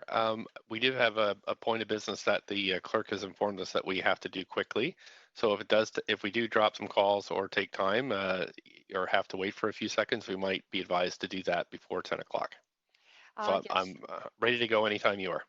Okay, that's great. Maybe we should do that. We also need to make a decision about the remainder of our agenda. And Council, at the rate we're going, we have 21 more speakers after this to 5 items. And I'm going to suggest that we actually refer debate and decision on this item to a meeting that we have scheduled on June 2nd. We have from 3 p.m. to 10 p.m. scheduled that day with one public hearing item around for that. But, we have to make that decision. And the mayor will move us towards that. But then to refer debate and to refer speakers, debate and decision for the other items, all to that June 2nd date. That is going to be my suggestion. But Mayor Stewart, while we're waiting to get Deputy Chief Chow back on the line, why don't you proceed with the decision that we have to make around the public hearing item? Okay, sure thing. I think, Clerk, we'd have Stewart? to recess for a second. Yes, we need to recess the standing committee in order for you to reconvene the council portion. Okay, great, thanks. So can I have a motion to recess for? No, actually, Motion to recess. Sorry, excuse me. sorry. I need to call the motion to recess, Mr. Mayor. Okay, sure, go ahead. Yes. So could I have a motion to recess this meeting to go into council meeting? Motion to recess, Councillor DiGenova. Great. All those in favor say aye. Aye. Aye. All those opposed say nay. Great. Thank you. Over to you, Mr. Mayor.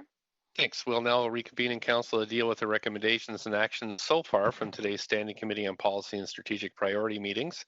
We need a motion to adopt the Standing Committee's recommendations from today. Can I have the motion, please? Thank you, Councillor DiGenova. Second, Councillor Weed. Councillor Weeb, second. We're going to do yays and nays. All in favor say yay. Yay. Yay. Opposed say nay. We're moving on to unfinished business. Thank you. That's passed unanimously. And we're on one item of unfinished business at the public hearing held on May 26, 2020. Council heard from speakers on referred debate and decision for rezoning 2776 Semlin Drive and 2025 East 12th Avenue as unfinished business. to the council portion following the standing committee meeting today. Given the time, I'm suggesting we refer the debate and decision for this item as unfinished business to the council meeting to be held on June 9th, 2020. So moved. Thanks very much. A second. Seconded, Councillor Bly. Thank you. Yeas and nays, all in favor, yay. Yay. Yay. Yay.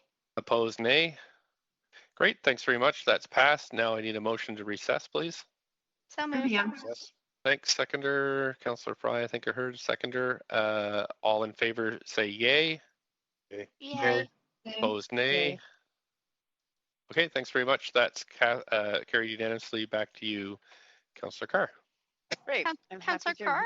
just a second. I'm happy to reconvene this standing committee on policy and strategic priorities. Point of procedure? Yes, Councillor DiGenova. Would now be a good time, Councillor Carr, to move that we finish hearing from speakers on this item, item 5, and that would take us past 10 p.m. likely, and that's fine. I understand that to go past 10 p.m.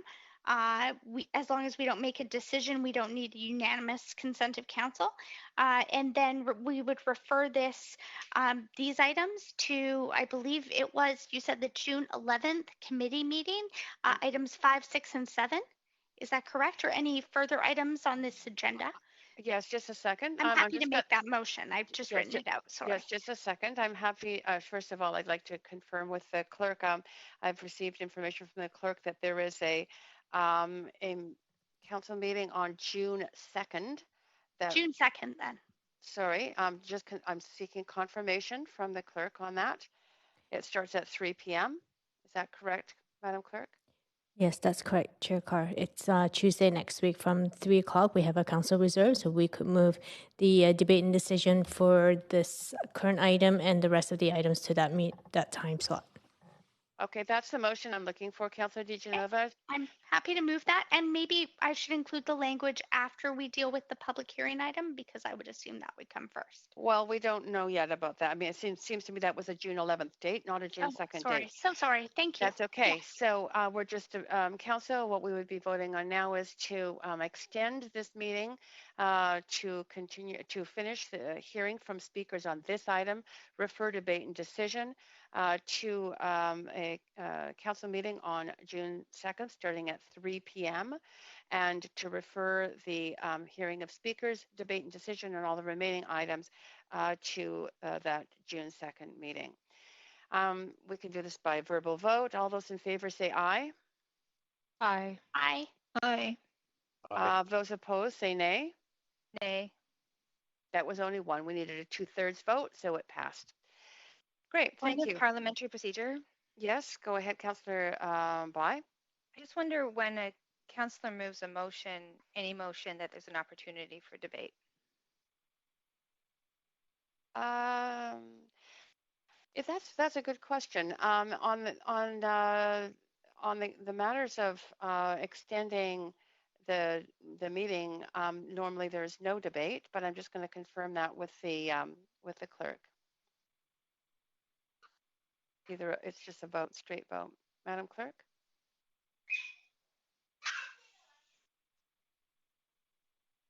Chair Carr, yes, if council wishes to debate on the motion, that's up to council. But in the past, I think if it's, sorry. Point of parliamentary procedure. Just a second. I'm dealing with the point of parliamentary procedure on the part of Councillor Bly, and apologies on that. I could have asked, and typically we don't ask, is there any debate on this? So that's something that I think as chairs we should all discuss, because it's not the normal procedure, but to hear that it is allowable makes me pause to reflect that we need to make sure we deal with it that way. So if I may, I'm happy to continue. I just wanted to point out that that was missed, and I was going to amend the motion with a different option, but in the interest of time and being reasonable and trying to work with the group here, I'm going to just leave that as it is, but I would have preferred it dealt with a different way. Thank you. Great, thank you. Appreciate that, Point of information that you privilege. raised. Point of privilege, Madam Chair. Yes, go ahead, Councillor Scott, Councillor Kirby-Young. Sky is fine. I actually did not vote on that because I thought there would be an opportunity to speak to it also. So I just wanted to note for the record, I did not vote. Because usually we do have a chance to speak to it. Point of parliamentary Yes, okay. procedure. Okay, thank you. Thank you for that information. Councillor Kirby-Young, go ahead, Councillor DiGenova. I just wanted to check with you. The 2/3 vote is to, it's my understanding, to pass a motion to extend a meeting. But if one councillor even says, no, they can't stay past that time, speakers can be heard from, but there can be no debate and decision unless there's unanimous consent. That's my recollection. Could you please check with the clerk? Unless you're aware of that yourself, Chair Carr. Yes, my apologies. I'm totally aware of it. For us to extend a meeting to continue with an item that includes debate and decision requires a unanimous vote. To extend the meeting in order to hear from speakers but not include debate and decision is a 2/3 vote. Okay, well, I mean, I'm happy to reconsider the motion if someone else would like to do something different, and I'm even happy to sort of cede my privilege to vote. But I about 10 p.m. I probably should go and check on my daughter who's sleeping. So we've heard I just from want to note that. Thank you. We've heard from 2 speakers on that, and one of whom said that they would have liked to have debate, but they are fine with us proceeding, and another who did not vote. But at the point that we did have a vote, it was only one voiced opposition. May I ask Chair Carr, if it's not going to take too much time, that we actually just do a vote on screen very quickly to vote on that motion, since there seems to be some councillors that either were on mute, off mute, waiting to debate, and didn't vote.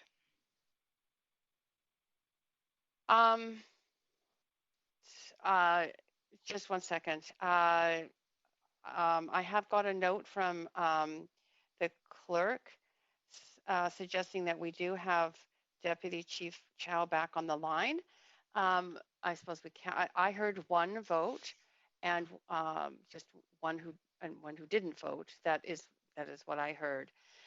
So I'm not sure what the objective is for you to ask for an online vote. We can do that, but it will take time. It is your privilege to ask. I leave it to the discretion of the chair to move forward if that's what you want.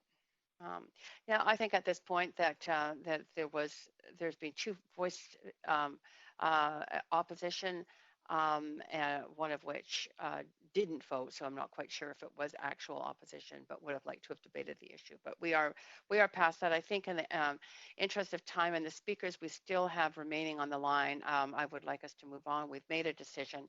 And I think all of you know what that decision is now. So we are going to be hearing from the rest of the speakers. And Deputy Chief Chow, are you there on the line? Yes, I am. Excellent. Yes, you I have am. a number of, thank you very much for your patience, and thank you for getting back on the line. We have a number of councillors wishing to ask you questions. Councillor Genova, you have a little bit of time left, but not much. But I think I lost about 20 seconds there. So I'm hoping I can be, I'll try and ask this question again as fast as possible. You have 30 seconds then. Go ahead. I have 30 extra seconds? No, you have 30 more starting now.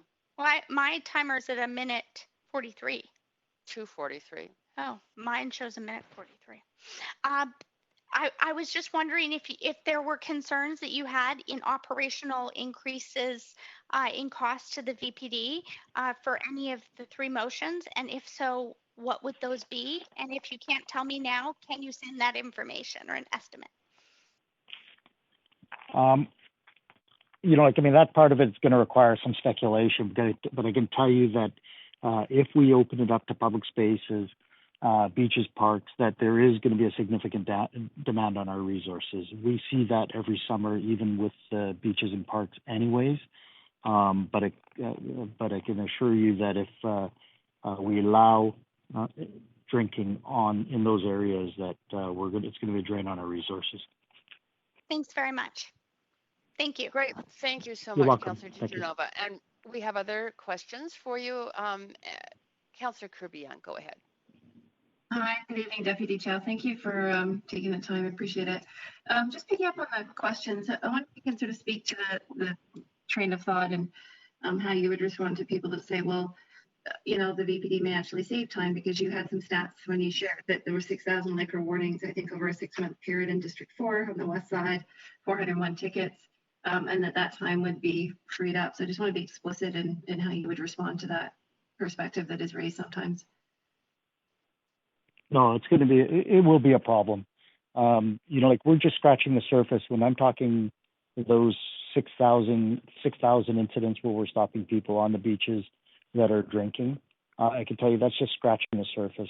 Generally, almost all of our calls that are relative to this are complaint driven. It's because people are fed up with the group that's getting rowdy, that have been drinking, that's causing problems. I know it's I don't know if it's the right word, but we tend to romanticize that it's nice, you know, for a couple that's down there and maybe they're having a glass of wine. I mean, that's really not our issue, our problem. Where our resources tend to be focused on are, you know, those that are intoxicated, those that are causing disturbances, those are getting in fights, assaults, that sort of thing. So it will be a drain. It's not going to be, it won't lessen our work. Okay, and sort of another question is that Dr. Daly really spoke to the fact that we are, you know, I think you and I had a conversation, if I recall correctly, when I was on the Vancouver Park Board about a measured approach and a pilot at that time, and that was, I think, a much more thoughtful, considered discussion in terms of gradual implementation, and that was pre-COVID, and now we're in very different times. And I think Dr. Daly spoke earlier to her particular concerns from a health perspective. I'm wondering if you can comment what you're seeing for the VPD, if you're seeing additional incidents related to alcohol or mental stressors, or the fact that there are additional pressures related to the police and calls that you're getting right now because we're at a time of COVID, before something like this might be added into the mix with opening up into larger public spaces. And this is something that we've spoken publicly about to the media in terms of over the last 3 months, we have seen certain spikes in most certainly different types of crimes like B&Es, like violence on the streets, like strong armings, like robberies. And I can tell you that anecdotally, without having enough data in front of me here on this, but say anecdotally, our frontline officers are telling me day in, day out that they're seeing greater sense of hostility, the level of violence, you know, that not only amongst each other, but with our own officers. We've seen upwards of, for the first quarter, about a 60% increase on assaults on police officers. I'm hearing this as well from our health professionals, that they're seeing that level. So it could be a multitude of reasons, but I suspect that the stress and stressors related to COVID is probably adding to that. Okay, so not that, if I can sum up, because I know limited time, so I'll sum up just by clarifying, not necessarily not open to some discussion around a measured approach, but concerned about timing and the fact that COVID is a really unique and stressful and demanding time. Is that fair to say? That's right, and I remember speaking on this a number of years back as well. Is that I support a measured approach in terms of a pilot study where we're looking at the impacts before and after on the community, on the group, on the and on health and on us. And if it's something like that with enough constraints and oversight onto it, I think it's very viable. Thank you. Okay, and that is your time. And you still have more questions. Councillor Fry, go ahead. Hi, Deputy Chief. Thanks for holding up for us here. You'd mentioned earlier that I think to Councillor Kirby-Young's questions, that you generally didn't have problems with, you know, the sort of couple having a glass of wine kind of idea. How do police actively engage with those folks then? Because I think that's where a lot of the confusion is, where generally law-abiding folks who just want to have a glass of wine in the park or a beer while they're in the park, or, you know, what have you, they don't want to be lawbreakers, but at the same time, I see a lot of it. Also see a lot of like problem drinking as well that's out in public. And how do the police differentiate between those different drinking populations? Yeah, like, I mean, most of our calls, just simply because there's no shortage of people drinking on the beaches and parks that we're dealing with in the summer months. And you can probably see by the numbers, it pretty much tells the story. Like if we're dealing with 6,000 incidents like that, and we're only issuing citations in about 400 of them, a small percentage, I'd say by and large, our officers have taken a very reasonable approach. They're exercising the discretion where it's necessary. But our resources, our time, our effort is typically spent on the troublemakers. Those are causing problems. Those are over intoxication, that sort of thing. So right. I'm not sure if I answered your question on that. No, I think that kind of gets to it. Yeah, the focus is really the problem folks, not the drinking per se, and the quote unquote air quotes breaking of the law by drinking in public. I'm sure you can appreciate that does create a challenge for folks who, are otherwise totally law abiding and don't want to see themselves as criminals per se or miscreants or what have you. Is it safe to say then that a lot of the problem drinking is really sort of found predominantly in normal times in our entertainment districts where there's a concentration of licensed liquor establishments like the Granville Entertainment District? What kind of proportion of call-outs in a normal context would you see coming from our entertainment districts? No, that's a fair question, and I'd say that obviously there is a significant number of our issues in the Granville Entertainment District simply because of the density of people that are going out drinking. But I could say that our calls are throughout the city, where alcohol is an issue. At most parks, most open areas, wherever the complaints are going to draw us. So it's not really isolated to one area. And I don't know specifically the numbers, but I can tell you that we're down in the Granville Entertainment District simply because of the sheer numbers. Right. And okay. That's it. I'm out of time. Thanks. Yeah, you are. Thanks, Councillor Fry. Councillor Bly. That is a holdover, Madam Chair. Okay. Deputy Chief Chow, I think that's it for your questions, and I really do appreciate your patience with us and our process, and I very much appreciate your hanging in there right to the end. Thank you. You're welcome. Have a good evening. Yeah, thank you. You too.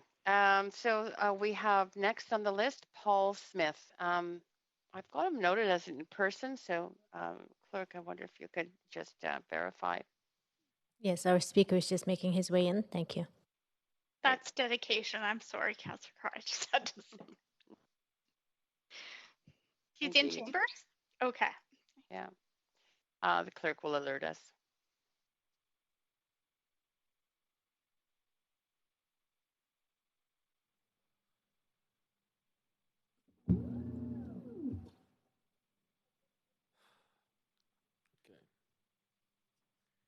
Go ahead, Mr. Smith.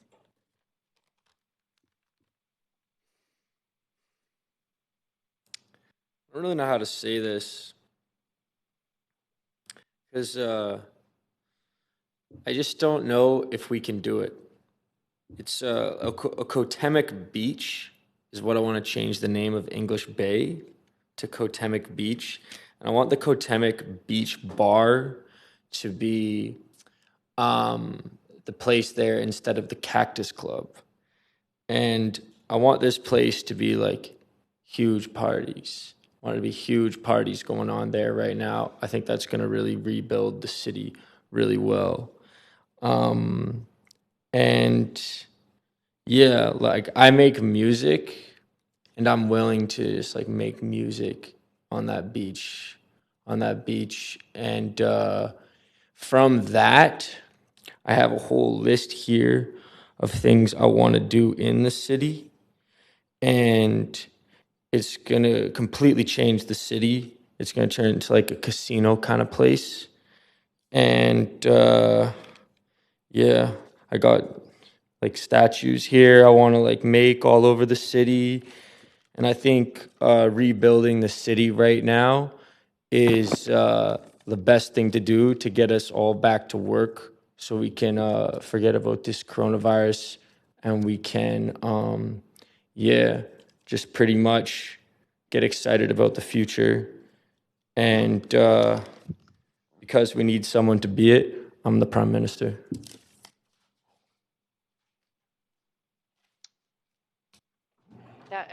Mr. Smith, are you done? Yes, he's done. He's left the chamber. Okay. He's left the chamber, so I don't think there's no counselors. Well, Councillor Weave, you are on the list, but he's left the chambers. Do you wish to have someone bring him back in? No, mine's a point of information. I'm just wondering in the future we'll have to get video of speakers in the chambers. Is it possible for us to get the video feed to include the chambers?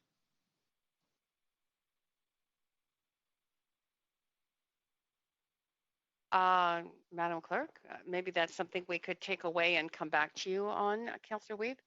Thank you, appreciate it. Great, thank you. Okay, our next speaker is Charles Gauthier.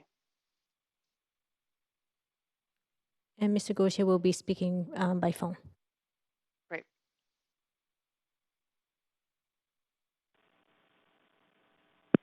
Go ahead, Mr. Gauthier, your line is open. Okay, thank you. I'm here to speak on actually two motions because they are related. Councillor Bly's motion, motion number 5, and item number 7, Councillors Fry and Weave's motion. A lot of the comments I'll be making will be applying to both. So in favor of the motion number 5 specifically, that stakeholders such as BIs be consulted and that this be done urgently to assist smaller unlicensed restaurants and cafes that sell food. Councillor Bly's motion references the province's 2013 liquor policy review. We participated in that review and made a submission, and our policy position was grounded in the following principles: fairness, public safety, public health, smart regulations, and modernization.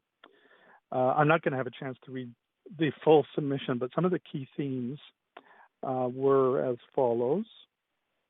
Create an equal playing field for all involved in the industry and ban unfair competition generated by the liquor distribution branch. Cut red tape and streamline the approval and enforcement processes, resulting in less government duplication of efforts at the provincial and municipal levels. Reduce the amount of government interference in how a business in this industry is operated and let the marketplace decide what is successful and what is not.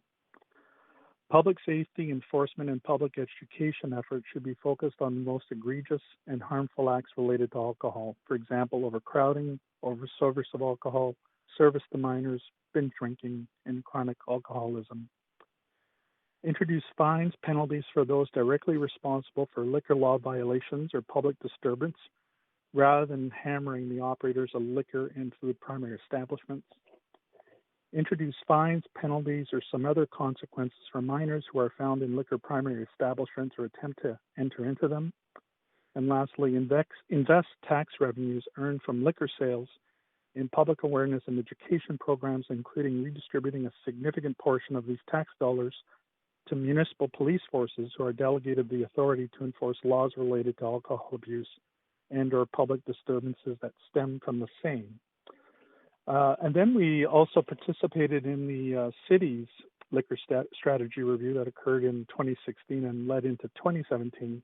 And I just would like to read some comments from that letter dated October 28, 2016. I know you don't have a copy of it, but we, in that letter, in that submission to the city, we indicated we support initiatives and strategies that will offer consumers more choice, enliven our public spaces, encourage and stimulate more live musical performances in venues, streamline the approval processes, and eliminate red tape. And many of you know that we did a Reimagine Downtown Vancouver 2040 public engagement process where we had 11,000 participants share their vision for downtown. And in that document, the participants stated they would like to see relaxed liquor regulations with animated sidewalks and public plazas, encouraging increased public interaction and friendliness. Many told us that they envision new liquor laws that have resulted in a renaissance of unique restaurants, cafes, and microbreweries. And then just to finish off, in this letter to the city, dated late October 2016, we support 4 liquor strategy goals that the city had actually identified. Promote the associated benefits of liquor, such as generating economic activity, increase responsible choices, improve safety, health, well-being, and community fit, and ensure fairness. And with that, I'll close. I'm hoping I was able to make points on both of those motions.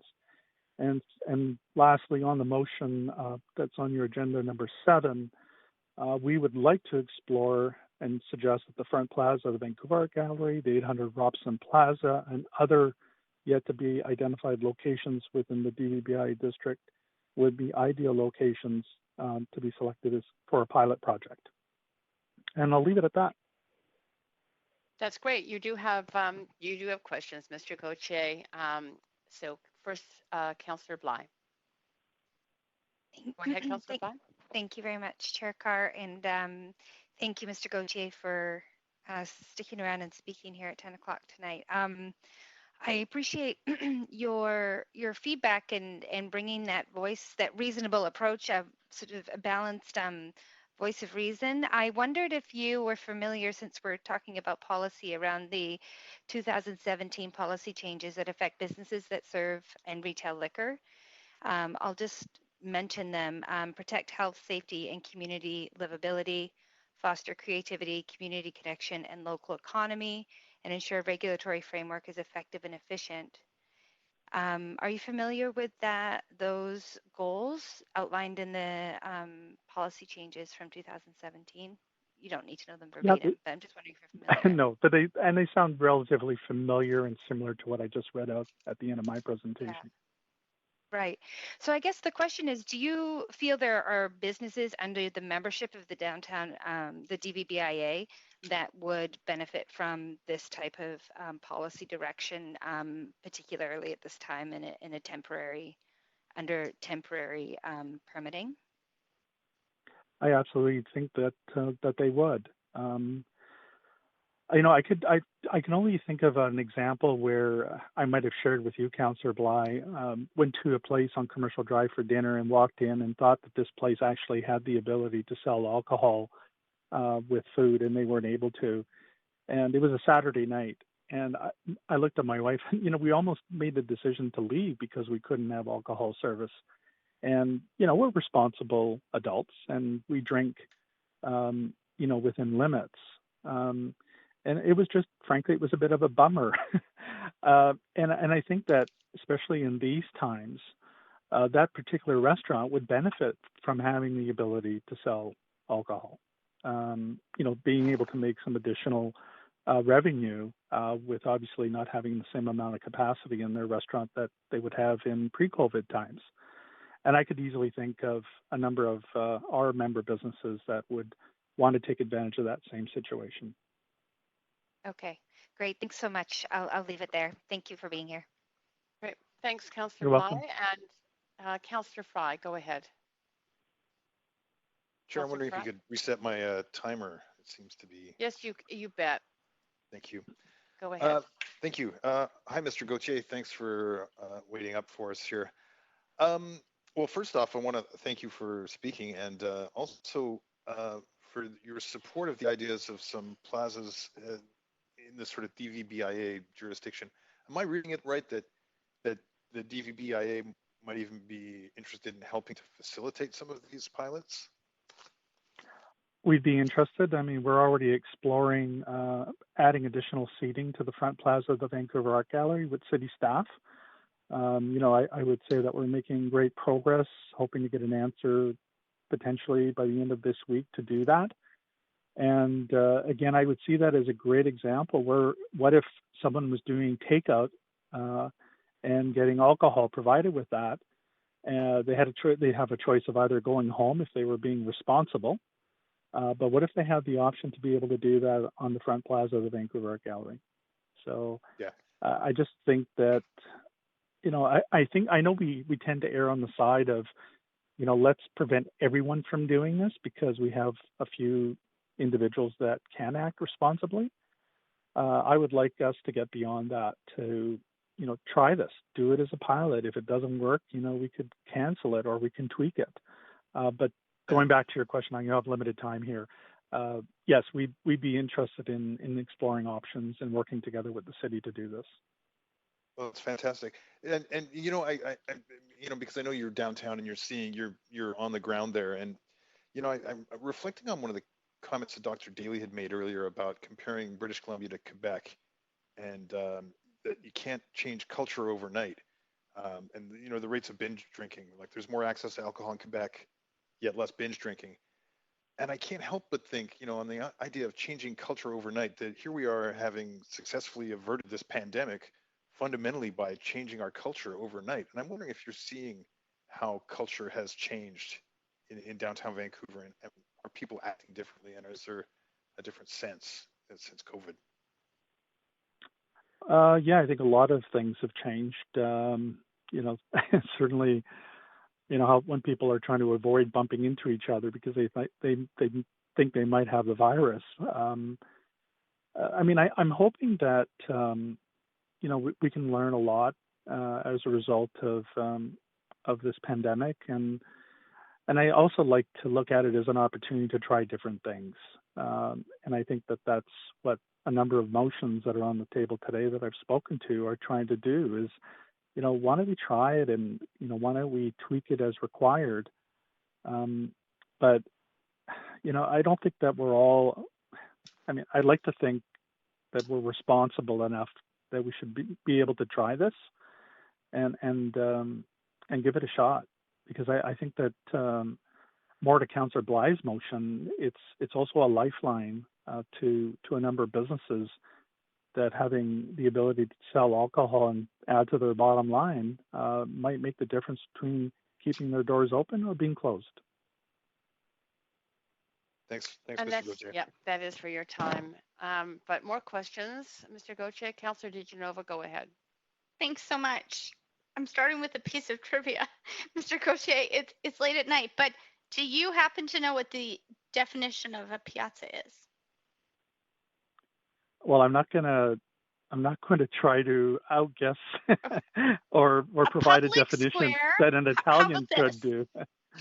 Yes, but does this sound correct? A public square or marketplace in an Italian town, so of Italian origin. Now, we've talked about the piazzas before, and in introducing this, I appreciate Councillor Fry specifying that this was not necessarily that this would be in the queue, and I don't want to put words in his mouth, but I had looked at a pilot for and it didn't say it was in Little Italy. And I know you and I talked about this. It said, to celebrate Italian Heritage Month. I know we're maybe a little late. I don't know that that's going to quite happen here. We're days away from that. But it didn't have to be on Commercial Drive or, on the east side. And, wondering if you think starting with a pilot, like one pilot, just to see how one does, and maybe that space would be the right space. Is that something that you'd consider? And I don't know. I'm not suggesting I'm going to make an amendment. If I was going to do that, I'd maybe try and talk to Councillor Fry and Councillor Wiebe about it. But do you think a pilot might help to alleviate that stress if we started with just one and kind of measured the results and, move forward, and then could move forward with others as per this motion? Well, I'll be very diplomatic in my response. I think that the neighborhoods are all different, and I think that there might be some merit in doing one in the central business district on the front plaza of the Vancouver Art Gallery as an example. But I think there's some merit in trying some other places too. And I think it's good to run them parallel to see, what the response is. Because certainly in the Considering CBD, the staffing restraints, though, that we have right now, sorry, my time's limited, but considering the staffing restraints we have and the fact that I know the DVBIA, there's many things they're supportive of, the patios expediting, our staff are phenomenal. they run circles around what I could imagine a workload to be of one person. And they do the work of several people, each of them.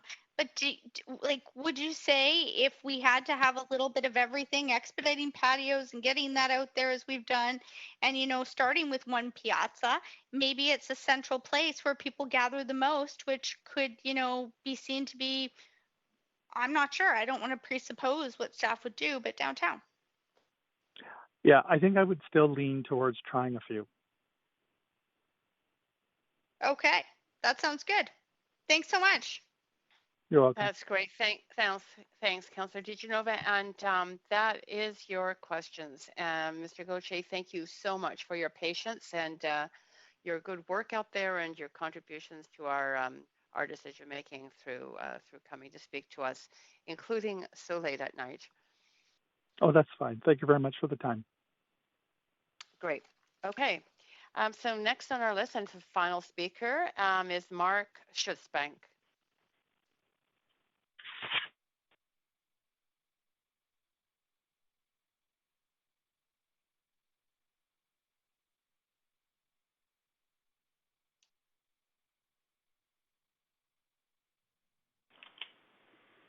Mark, are you there? He must have hit something because as I unmuted him, his line dropped. So he's going to have to call back. Chair Carr, we don't have the speaker on the line, so maybe give him a minute to call back. Yeah. I think that's a good idea since he was on the line and has waited this long. I think we should have the patience to see if he will call back. He's back. Sorry to interrupt. Yeah, you can go ahead, Mark.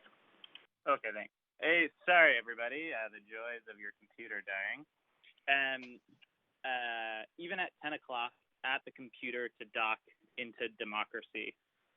Just really grateful for everyone's time on that. I just had a few key points in speaking to this motion and in general to the motions that have been before. My name is Mark Schutzbank, and I'm speaking as a member of the Vancouver Food Policy Council.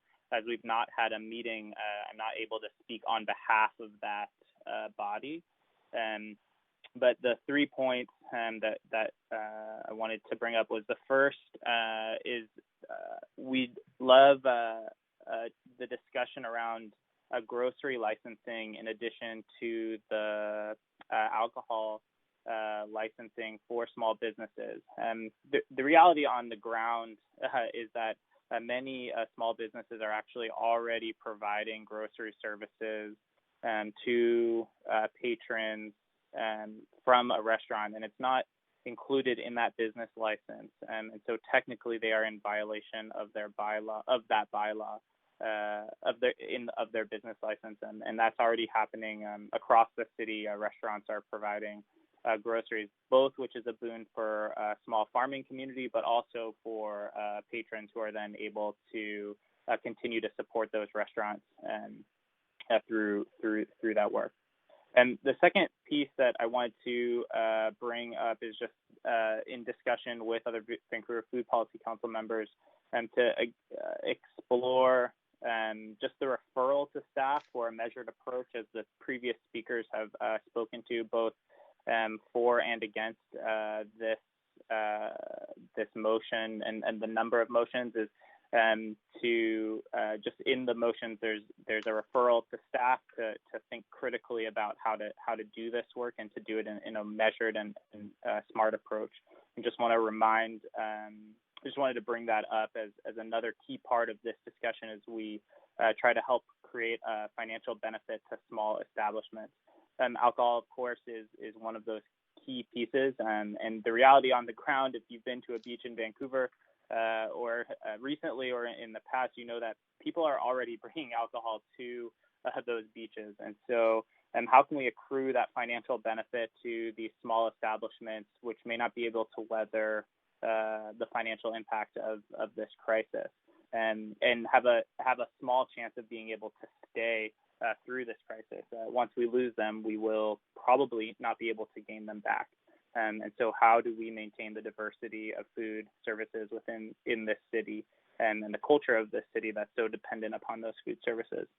And And the last point I just wanted to make is around the existing authority of enforcement for existing bylaws that allow for disorderly conduct and the existing concerns that have been brought up is how do we use those effectively and to be able to support effective enforcement of those. And so what are the financial considerations to be able to do that and to just be able to think critically around that, as I'm sure staff will do. And that's all I had to say. Thank you so much for the time and for your energy on these matters. Great. Thank you so much for staying so long on the line and speaking with us. You do have questions, though. So, Councillor Kubiak, go ahead. Hi there. I'll be quick. Thanks so much for speaking. I just want to clarify because I heard you say a couple different things, and I just want to get it straight. You talked about the importance of helping the small businesses survive, but then you also mentioned the part of the motion that's currently on the agenda about referring to staff for a measured approach. So just clarifying, do you favor a more measured approach, or do you favor a just open it up to everybody and move forward right away? I wasn't super clear based on your comments. I just wanted to get some clarity on that. Yeah, thanks.